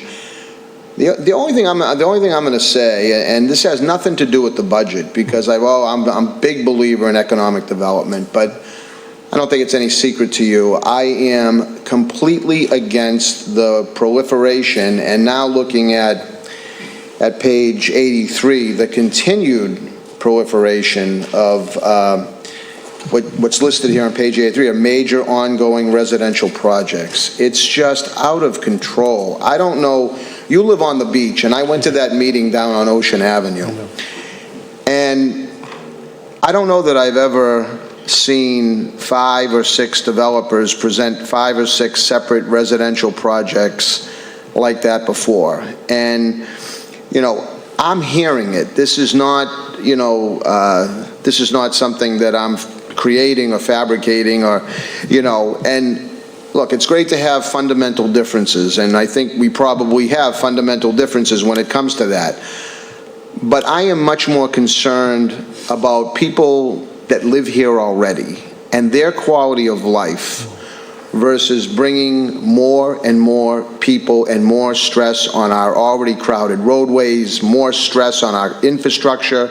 I mean, I'm very concerned about Suffolk Downs tying into that public line that we have for the first 5 years until they get their act together and get their infrastructure plans in place. I mean, I'm just really concerned about the quality of life for our existing residents. And look, when I was the mayor for, you know, during my term in office, we advocated, you might recall, we had 2 different economic development summits where we were looking to attract people in here, you know, but it was for development that at that time coincided with what we were looking for. Like, for example, like prior to leaving the mayor's office, we were in the middle, we were finding the master developer down at Wonderland, you know, because they had promised a hotel, they had promised the delivery of a hotel within a certain timeline. Wonderland or Waterfront Square? You were talking? Pardon me? You said Wonderland. Did you mean Waterfront Square? Waterfront Square, yes. I'm sorry, I meant Wonderland Train. Okay, yeah, Waterfront Square. We were finding the master developer $10,000 a month at that point to deliver us a hotel. It was promised. We still don't have a hotel down at Waterfront Square. And I don't know if they're still being fined $10,000 a month. I would probably tend to believe they're not. but yet we've got a 307-unit apartment building going up to the right-hand side of the Markey Bridge. So, you know, it's just, I'm concerned, you know, when I think about transit-oriented, right, like, we knew there was gonna be, I think when the project at Waterfront Square was originally presented, I think there was 800 or 900 units that was there. But the drawings always show beautiful shops and beautiful, we're gonna have retail and restaurants, and this is close to 15 years we've been talking about Waterfront Square. It was under the Ambrosino administration. And now here we are, you know, my 4 years, we're coming up to the end of 4 years here. I mean, I don't see a restaurant, I don't see any of what is promised. And I feel like we continue to go down a road listening to these developers, none of whom live in Revere. They come in, they pitch their plans, and they move along, and they go back to wherever it is they live, because they don't have to deal with the crowded roads. So, looking at this page right here was just, to think in 2020 that we're going to entertain 10 more major ongoing residential projects is just, it frustrates me. And I'm not sure what page you're looking at. Page 83? Yeah, I don't have those numbers here, but let me assure you that there are not 10 more projects that are not already in the planning or permitting phase that I haven't already addressed here. This is obviously a larger discussion for, another forum. These are subsets of the projects that I'm talking about. These are not 10 new residential projects that will be undertaken in fiscal year 20. These are projects which in some cases will be completed in fiscal year 20 or will continue through construction. I just make a couple of observations. I understand exactly what you're saying. I hear the same things that you hear. What is being done now is, as you alluded to, the culmination of plans that go back decades, certainly to Tom Ambrosino's administration, Waterfront Square and elsewhere. So we are doing what the planning process has suggested in the past this city wants to have done. Everything that we are doing is consistent with existing zoning. In some cases, it is. Yes. And yes, in some cases there are variances for minor items, but in terms of basic uses, there is nothing being developed that wasn't contemplated in the existing zoning. The other thing I would add is no one in all of the development that has happened thus far, and we're talking about 2,250 units, of which about 500 actually were the culmination of projects that were begun under your administration. None of them have displaced one resident, not one resident. So let me just say this. They have also contributed significantly to the property taxes, which has benefited the quality of life. I would finally... Nobody's taxes have gone down, Bob. Well... Nobody's taxes have gone down. In fact... Mr. Chairman? That's a lot, yes. With all due respect, we have several department heads that are here, and we're kind of off topic. Yeah, no, I appreciate that, Counselor, but, it's, we have once a year where we get to have dialogue, and this... We can have them up whenever we'd like if we ask them to come up. This is, Counselor, this is in the budget, so I'm discussing what's in the budget here. If the page wasn't in the budget, I wouldn't discuss it, okay? So again, we will have other discussions about this, I'm sure, but... just to be clear, looking at this was a little unnerving to me. And if you're saying that it's just a subset of the 15 major projects. It's major ongoing. These are not major new. Okay. These are major ongoing. Okay. Thank you very much, Bob. You're welcome. I appreciate you being here. Thank you. Okay, next up, I believe, is... next up is parking. Jim?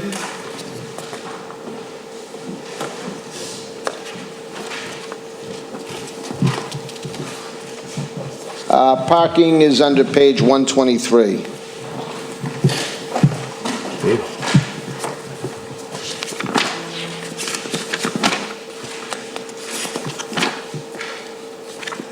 I'd just like to start by saying good evening, Mr. Chairman and council members.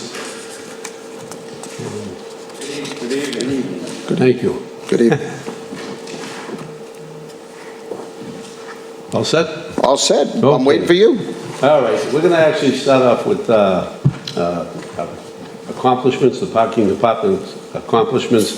One of the biggest accomplishments of the parking department is basically we removed all the old meters in the city and replaced them with 269 new smart meters throughout the city that are basically now fully operational with credit cards and coin capabilities. Also, with that, we installed and implemented new technology for greater transparency and reporting with meter collections. We now have the ability with these new meters that we can, when we're doing our meter collections, when we turn the money into the collection office and the money is tallied, we can check back at our office with the technology to make sure that the numbers are matching. At any time with these new meters, we can also, on any day, any given day, we can tell what each and every meter in the city is taking in live. So if we want to stop at 1 o'clock on any particular day, we know at 1 o'clock that day, the meter took in, let's say, $46.75. So it's been quite, that data is just something that is terrific with these collections that we're doing. Other accomplishments, we actually increased the meter revenue significantly by implementing the recommendations of the parking study program. This is when I first came into this position. It was an ongoing parking studies program. We had some people from, I think, Harvard in at the time. They came up with some suggestions, and we went with those suggestions. And it seemed to move us in the right directions.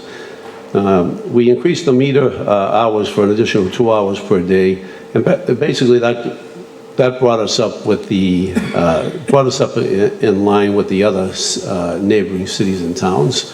We were actually behind a lot of the cities and towns. They go from 8 o'clock to 8 at night. Their hours are actually longer than ours, quite a few of them. There are one or two that might be less, but most of them are at least our hours or more. We contracted a new software company for ticket payment processing and resident stickers with the ability for customers to easily pay fines online, which they weren't able to do that before, and clear marked vehicles through the parking department. Before they couldn't do that, they had to go to the registry. That's a big convenience for anybody that's coming into the parking department, that they're able to actually do that. And last but not least, we installed a new security system in the parking office, whereas we moved out of City Hall. It was suggested by several people in the police department that we should have security across the street at 300 Broadway. So, should I move on to... Yeah, you can move on. To goals and objectives next? All right? Sure. Okay, presently, as a lot of the councils know and yourself, we're implementing a resident overnight parking permit program. That's something that we're working on now. I've been in touch with 3 different vendors, and we're getting close to basically maybe coming to an agreement with one of the vendors. That doesn't make this process simple, just because we're in that agreement. Okay, they've all suggested this has to be advertised, okay, and advertised over and over again, that with the people the constituents that are out there that are getting this, that they, they have to be well educated on it. Everyone said to make, to make this program work, they're all going to have to be very well educated. That's going to take some time. We also have signage to put up. It had been suggested that we do that at the entrance of the city. That's not going to work. In other cities and towns, you have to have signs on every street, okay? People coming into the city, visiting, maybe coming to visit somebody, they don't know anything about the resident parking program. They're not reading the signs as they're entering into the city. So this is something that is not going to happen right away. It's a plan. We're working on it. I'm working on it with the Traffic Commission, and hopefully I'm looking sort of sometime in the fall. Not that we're not working on it. We're working on it now, but do it, to make this work kind of as smoothly as we can, it's something that's, it has to be done right. It has to be done right. So it's going to take a little bit of time. That's it. The other short-term goals that I have would be to, I'd like to put a parking app. This is a short-term goal. We're getting very close to doing this, that you can actually do with a smartphone. So if you're in the hairdressers or you're in a barber shop or anywhere on Broadway and your meter's running out, if you have that pay app, it's very simple. I've used it myself. I've used it in Boston. You don't have to run out of, if you're at a hairdresser, you don't have to say, oh, geez, I got 15 minutes. I'm going to get a ticket. Go right on the app, pay it. It's simple. It's a convenience, to anybody that uses it. So, and a lot of people want it. A lot of people want that app. And I'm sure you've probably used it yourself, I would think. Sure. Yeah. So that was number 2. All right. I have 2 more that I'd like to discuss just briefly. I'd like to, actually, we have a couple of municipal parking lots. One of the biggest one is on Central Ave. Central Ave parking lot is basically not being utilized as nicely as we could utilize it to better basically help with, let's see, I just lost track here in a second. To create more parking spaces available for business and visitors to enhance the vitality of the city. That's a big parking lot. We're not utilizing it the way we can. So that's something that I'd like to look at maybe in a short-term goal. And last but not least, other cities have actually put into effect a parking benefits district. A parking benefits district, I'm not sure if everybody knows what it is. So if does anybody here know what actually a parking benefits district is, how it works? You take a certain percentage of your meters, whether they're on Broadway, Shirley Ave, and you create an account, and that money can be used to basically utilize in the business districts or the district that it's applied to. You can actually use that money, that meter money, to improve that area. Now that can be proved in many different ways. These improvements may include acquiring, installing, maintaining, and operating parking meters or other parking enforcement technology, parking enforcement, improvements to the public realm like street trees, curb cuts, and parklets, bicycle and pedestrian infrastructure or facilities. You can use them to improve bus shelters, access to public transportation or transit operations, including bus, rapid transit infrastructure, facilities, and technical improvements such as improvements to single and timing, salaries of parking management personnel, which that it can also be used. So, so that's pretty much that's the end of that. Well, thank you for that explanation, Jim. I think you came into a very difficult situation and in a very short period of time. I think you've elevated that department significantly, so. Thank you very much. So thank you. If we want to go to page 126, 127. Okay. And you don't have to go through all those numbers, Jim. 126, 127, and 128. Any councilors have any questions pertaining to any of these numbers?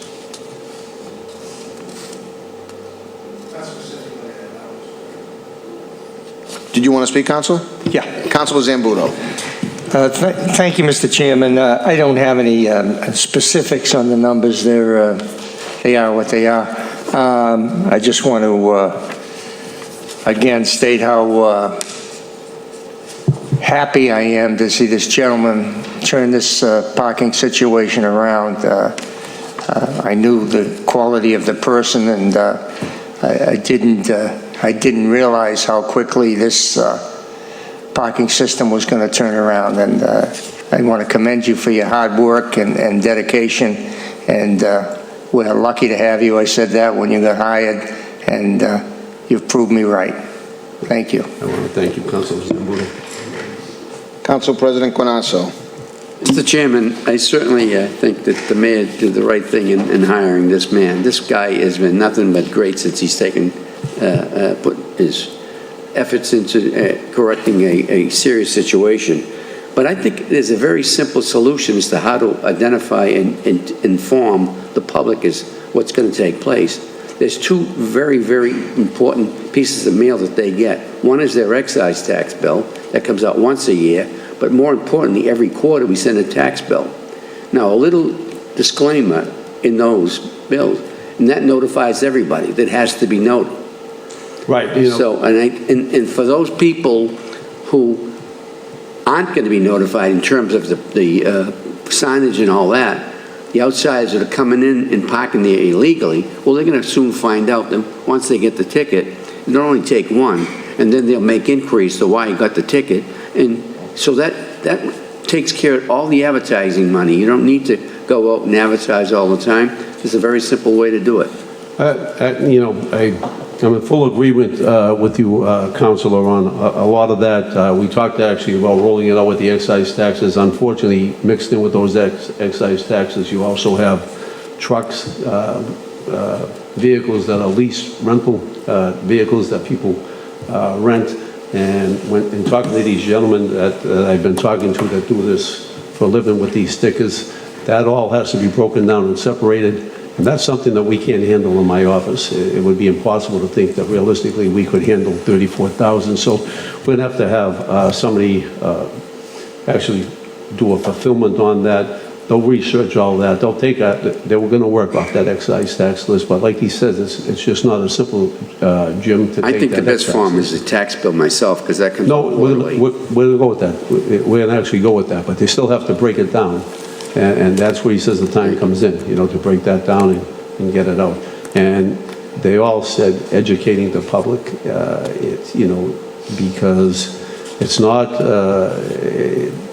most of these cities and towns that I've talked to, it does not work smoothly. It is. Of course not. Any change doesn't work. There's a lot of changes. But we have to I start agree that it's needed. You know, I totally agree that it's needed. And Thank I'm you. even seeing a lot of it even moving into our neighborhood where we have multi-cars, even on our street that we live on. There used to be 6 cars on there, see 16, 17 cars parked on the street now.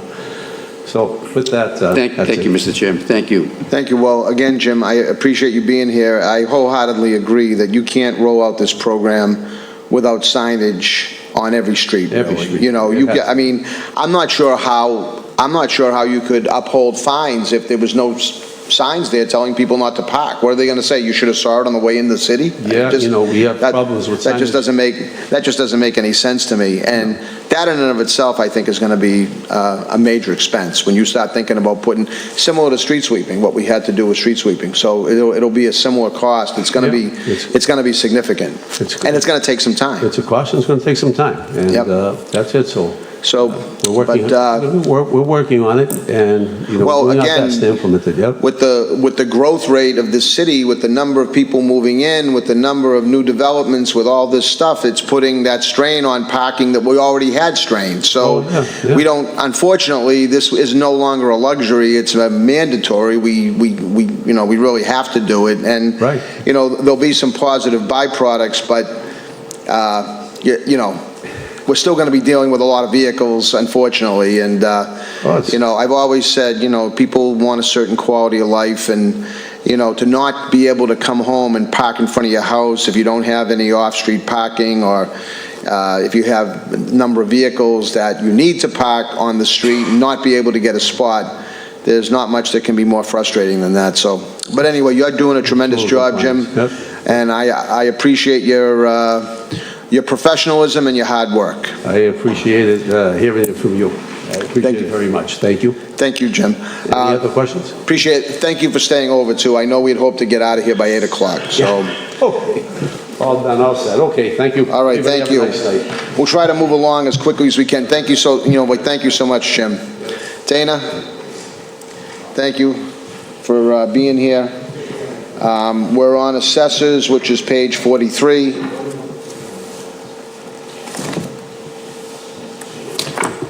Dana, if you want to run us through where we're at. Sure, absolutely. Just to quickly go through some of the accomplishments. We launched and implemented the new Clause 41C.5 senior exemption. We had roughly over 700 applicants, which was a big increase over the prior year under the old program. So I think we made a lot of senior citizens happy and provided them some tax relief, which is a good thing. Of course, every year our biggest goal is to get our values certified, our growth certified, and the tax rate certified through the Department of Revenue. Last year we did that in a very timely fashion. I believe we got it done probably the earliest, in my recollection anyways. We've also been working with CDM Smith, getting GIS mapping updated and as up to date as possible. We completed a data verification program. So we took 4 years and we contacted a third-party vendor to go out and try to list and measure all 15,000 properties, which we're mandated to do under Department of Revenue. So we got that completed, and that helps us to get the most accurate data that we can possible, which gives us the most accurate assessments, that we can get. So looking forward to next year, of course, again, not to repeat myself, but the biggest thing is to get our values and tax rate and growth and everything certified, and try to do that in as timely fashion as we can. Through this body recently, we had the small personal property exemption granted and passed, so we're now going to implement that and roll that program out to the small business owners. Another thing that the administration wanted us to research and look into was possibly rolling out a citywide residential exemption. So we're currently underway researching that right now to see what the effects of that would be. We got probably 12, almost 13,000 residential properties, so we now have to go through each one, verify the ownership, verify the domicile, if they live there, if they don't. Once we go through all that, we'll be able to put the numbers together and see what the effects of that would be. So basically that's kind of what we're doing and what we're looking forward to doing. And just to kind of summarize my office and the workload that we've been taking on over the last several years has definitely increased tenfold. As I sat here the last couple hours listening to everybody, it seems like my office kind of branches out into all the other offices. We talked about GIS or Citizen Serve, e-permitting, the Revere Recycle Trash app, all these different things. My database is the source of all that information. So we're kind of getting pulled into all these different new and exciting programs that all these other departments are doing, but it's certainly, impacting us as well. Well, Dana, you're doing a great job. You don't have to go through all these performance measures or anything, because that'll, I know we're here late, and the council can obviously look at the performance measures. If they have any questions, they can ask once we open up to questions. And with that, if you want to turn to page 45, if the councils want to look at the numbers on page 45, 46, and 47. And if you have any questions for Dana while he's here, feel free to ask.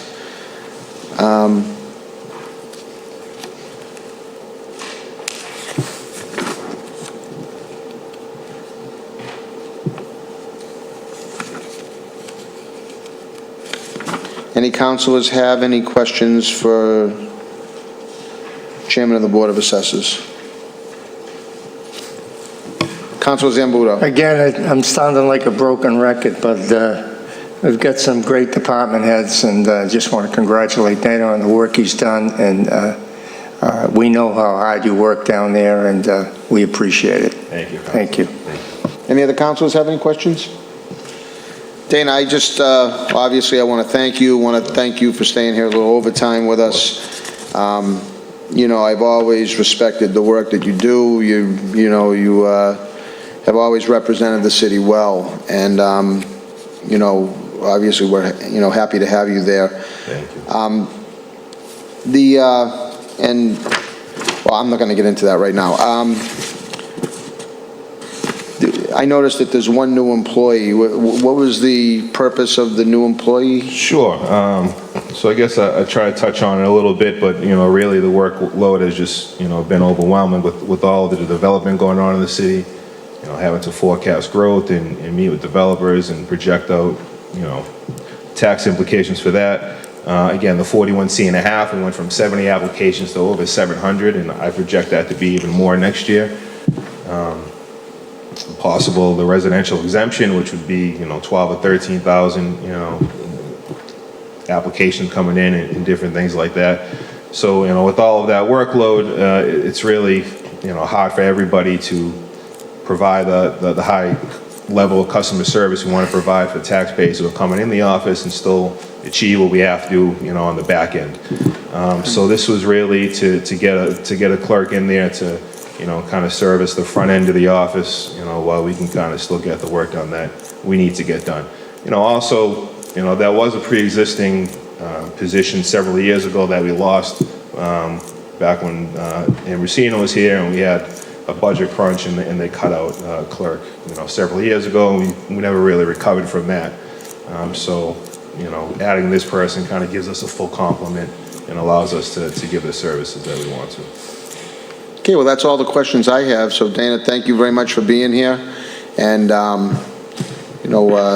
we'll obviously, as I said before, we're going to look through the budget. Sure. It doesn't look like anything is jumping out, certainly not at me in your department. So appreciate you being here. Thank you. George, I apologize. You're last, but you're not least. But I had to go in order of what was being presented here, so. Okay. George Anzoni, Director of Finance for the City of Revere. My budget shows all my accomplishments and all my goals. I don't think that can be repeated. One of the biggest goals accomplishments I think we've had this year in my department is, one, we can still collect 99% of your taxes within the fiscal year, which is, compared to other cities in town, is a very high rate.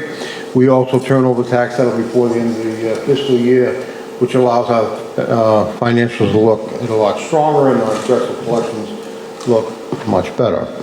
So with that all, I also think that we should mention that the bond rating is one of the highest the city's ever had, and we received a little bit of an upgrade this year on the bond rating because we now have a stable outlook, a positive outlook.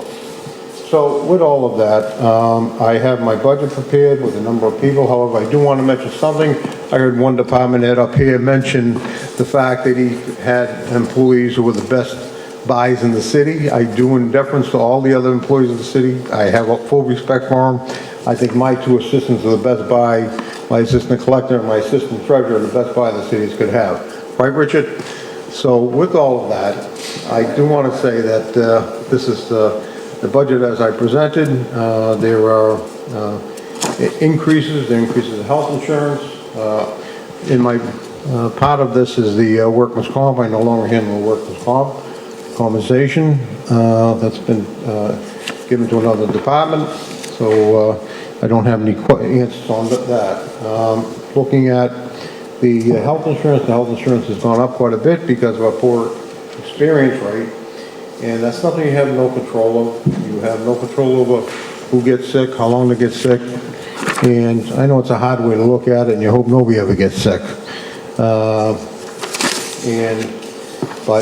that's what part of our problem is. We see what the illnesses are. We see what I see what the illnesses are. I see what the sadness is. But however, it does that people are experiencing out there. But it does affect our budget in a negative way. With all of that, we look at the bonded debt. The bonded debt is listed as you have approved, and now we usually go out every April to bond the any ban anticipation notes that we have outstanding. We've just recently done that, had a successful bond sale, sold all of our bonds at a nice premium, and the premium was able to pay off any of the costs, and plus pay also some of the principal in the bonded debt. What happened actually is that some of the bond was used for, some of the premium was used to pay off, we didn't have to borrow as much. So that's another accomplishment we have. Saves the city quite a bit of money. looking at all of it, it's something that, there's other aspects. We have I think, again, my accomplishments and my goals are there, what's doing, and I really don't want to repeat that. I don't think it's necessity. I think you've read it. Don't be self-efficating here, but at the same time is that I'll give you any information you need and answer any questions you have gladly. So if anybody has any questions. Any councilors have questions for Director of Finance? Any councilors? George, I just have, on page 51, where is all the information? Maybe the auditor can answer this question. Where's all the information for currently budgeted workers' comp medical, workers' comp, where do we find all those numbers? Sure, that's in the unclassified. Those are the fixed costs of the city. So they're located in, I'll get you the exact page, but those are, we basically follow the UMass accounting system, which classifies all the expenses. And in the past, I guess they were all budgeted under the 100 series, which is general government, but like health insurance, workers' compensation, the FICA tax, and all that stuff. Right. Those are classified in the 900 series of the budget. So if you turn to the 900 series, you'll see those budgets. You may recall last year we actually adopted a workers' compensation trust fund. So those revenues and expenses go through the trust fund, and all the bills are paid through that trust fund. But you will see in the 900 series those. In the 900 series, so can you point that out for me? Sure. Hold on one second, please.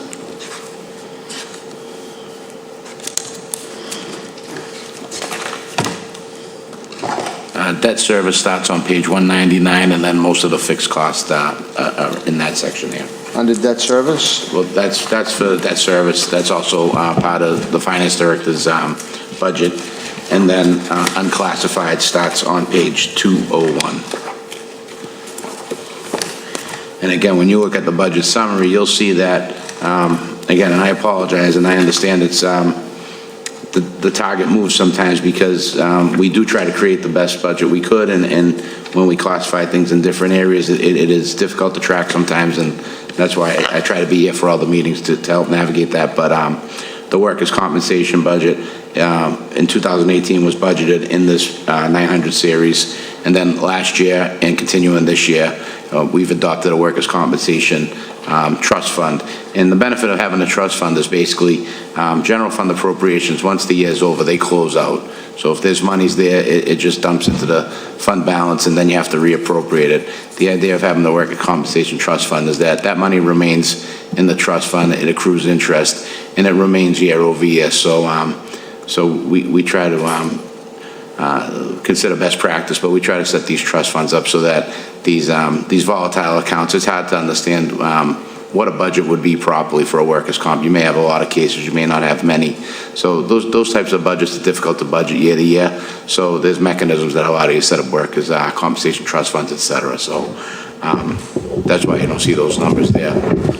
Okay, now, so on page 201, under the group health portion, it looks like it's going up by, $1.8 million. Yeah, the numbers are pretty staggering, and we're doing all we can to try to control them. As George said, we're self-insured. We have a stop-loss policy, but if people are sick, we have to pay the costs. We have some additional employees, as you heard. We've added DPW workers, we've added water and sewer workers, all those particular departments. So it's self-insuring, right? So, like we self-insure, right? With a third-party administrator, correct? Yes. Okay, so, do we, and I'm assuming we still have stop-loss coverage, don't we? Yes.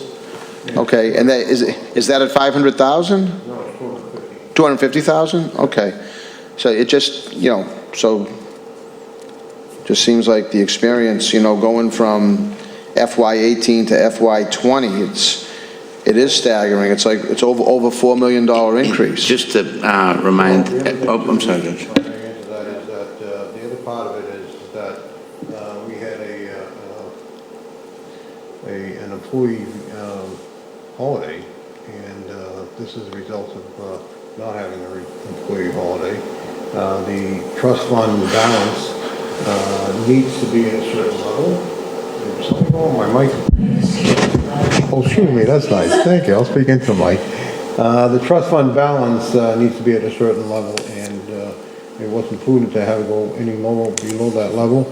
And it's at a very strong level, and we want to keep it at a strong level because that's something the financial markets look at.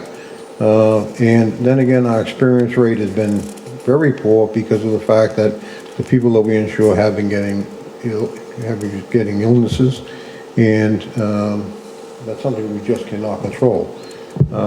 We are trying to, as Rich was referring to, we're trying to control these costs and looking at different ways of doing it without affecting the employee.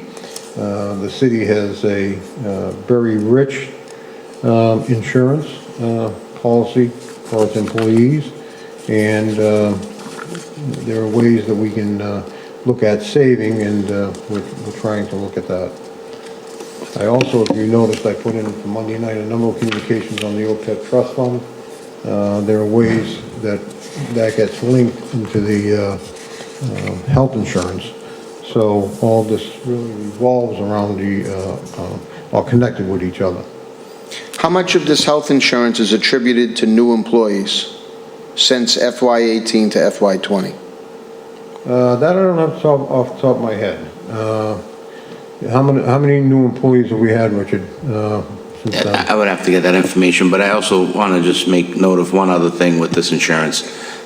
This also encompasses all the school employees. So what you won't see is the offset on the Schedule 19 for the chargebacks. So as the schools increase their teachers and their staffing, they have to provide for their health insurance costs through the Schedule 19.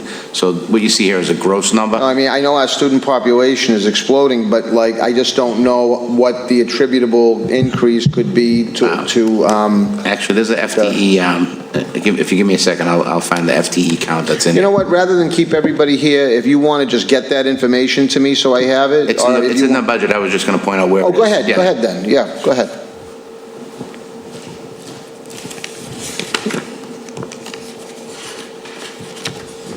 It's section 1, page 30. Page 30? Yeah, in section 1.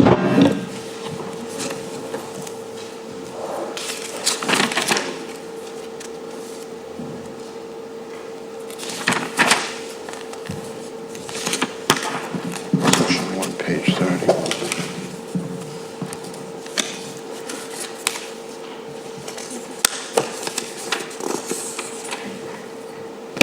So it does look like from fiscal year 18, the full-time equivalence was 1,176 in 2018, and increased to 1,242 fiscal year 19, and then 1,256 for fiscal year 20. So from last year to this year, it looks like approximately 14 new positions budgeted, and then over 2 years, more than that, but the figures are right there. So the figure in 2018 was I'm sorry, Richard, can you repeat that? 1,176. 1176, then it went to 1242, then it went to 1256. Yeah, and that's inclusive of the school department and the general government. Okay.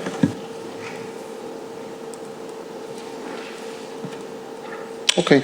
Any other questions by councilors for the Director of Finance? George, thank you very much for your explanation. You do a great job up there, and, you know, sorry that however this wound up being last, George, I apologize, but if I jumped somebody, I would have had to deal with them, so, you know, have a good night, George. Everybody have a good night. All right, thank you. Oh, Ashley, you're last. So yeah, poor Ashley, I just discarded her, you know? You guys did this to me last year. Well, we saved the best for last, Ashley. I'll be quick. I'll be very quick, Chairman. So you're page 59. 59. She's not that far.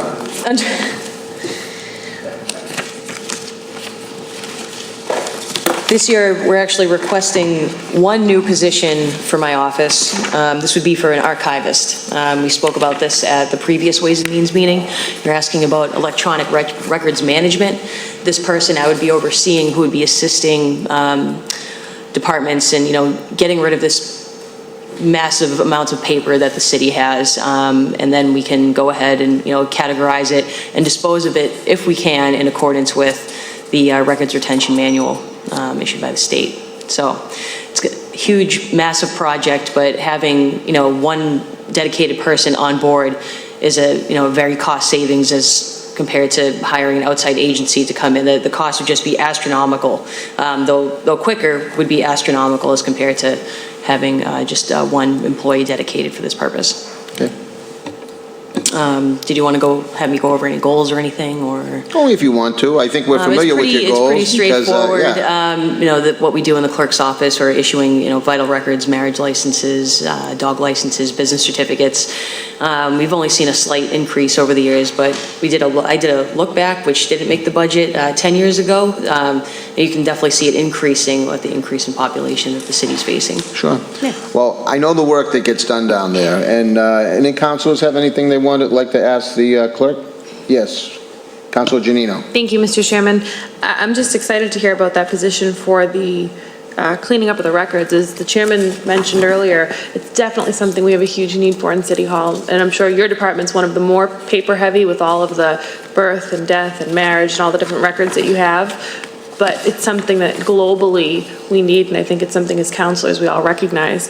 But other than that, it's a very lean budget, but I think that's a very well-warranted position, seeing as we're moving everything else in the city in the direction of becoming more technologically advanced. Our website, paying bills online, doing all these things to make us more efficient, and this is the smart next step. So, thank you.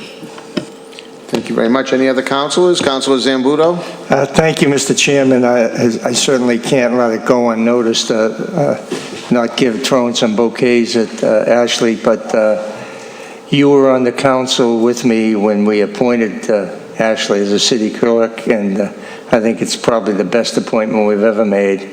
And we went to an extraordinary situation here to file special legislation for tenure, which I was always against. So I had to eat my words, because this is the one person that I truly feel deserves tenure, and so we couldn't be luckier than to have her as our city clerk. Thank you. Thank you, Councilor. Any other councilors wishing to be heard?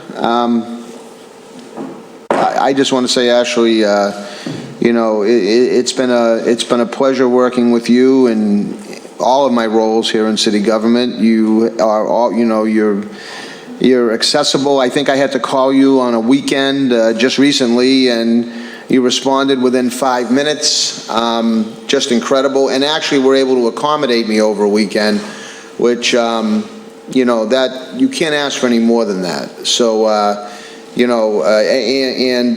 know the work that goes on in the city clerk's office, not just managing and helping 11 councilors. It's much more than that. That's probably the easiest part of your job, and that's a lot of work. So I just want to thank you for all the work that you do, and it's great to know that we're bringing imaging and getting into really, despite it coming into the FY 2020 budget, we're getting into the 21st century.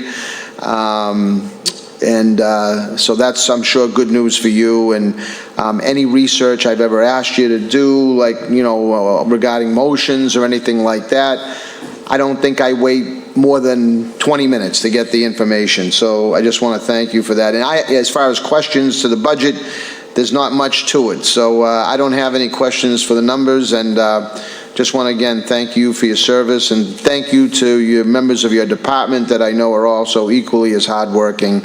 They do a tremendous job as well. So thank you. If there's no further questions. Mr. Chairman, if I just might, I want to thank the auditor for being here to answer questions on a real-time basis. I think that was a nice way to go through this. So thank you very much. I agree. It was good to have the auditor here to point out things that maybe the department head didn't have. We don't have to have much follow-up, and it definitely was a great decision that you, I'm assuming, made to spend time with us during these hearings. And we do have one more as we deliberate the budget coming up this coming Monday. I would imagine that you would, and but at that point in time, hopefully we can finalize it. We'll vote it in subcommittee and then put it before the whole council, and then move on to our summer session. So, well, thank you very much for your service also. That will conclude tonight's meeting of the Subcommittee on Ways and Means. I want to thank the members of the City Council that are still here, the ones that were here, but certainly the ones that are still here. Wait, that would only be a shot at poor council president. I didn't mean that. So, because he's the only one that, but we did run over, and I'm sure he probably had things to do. So, again, I want to thank the councilors that are here, and Ashley, thank you as always for being here. That'll conclude our meeting on Ways and Means.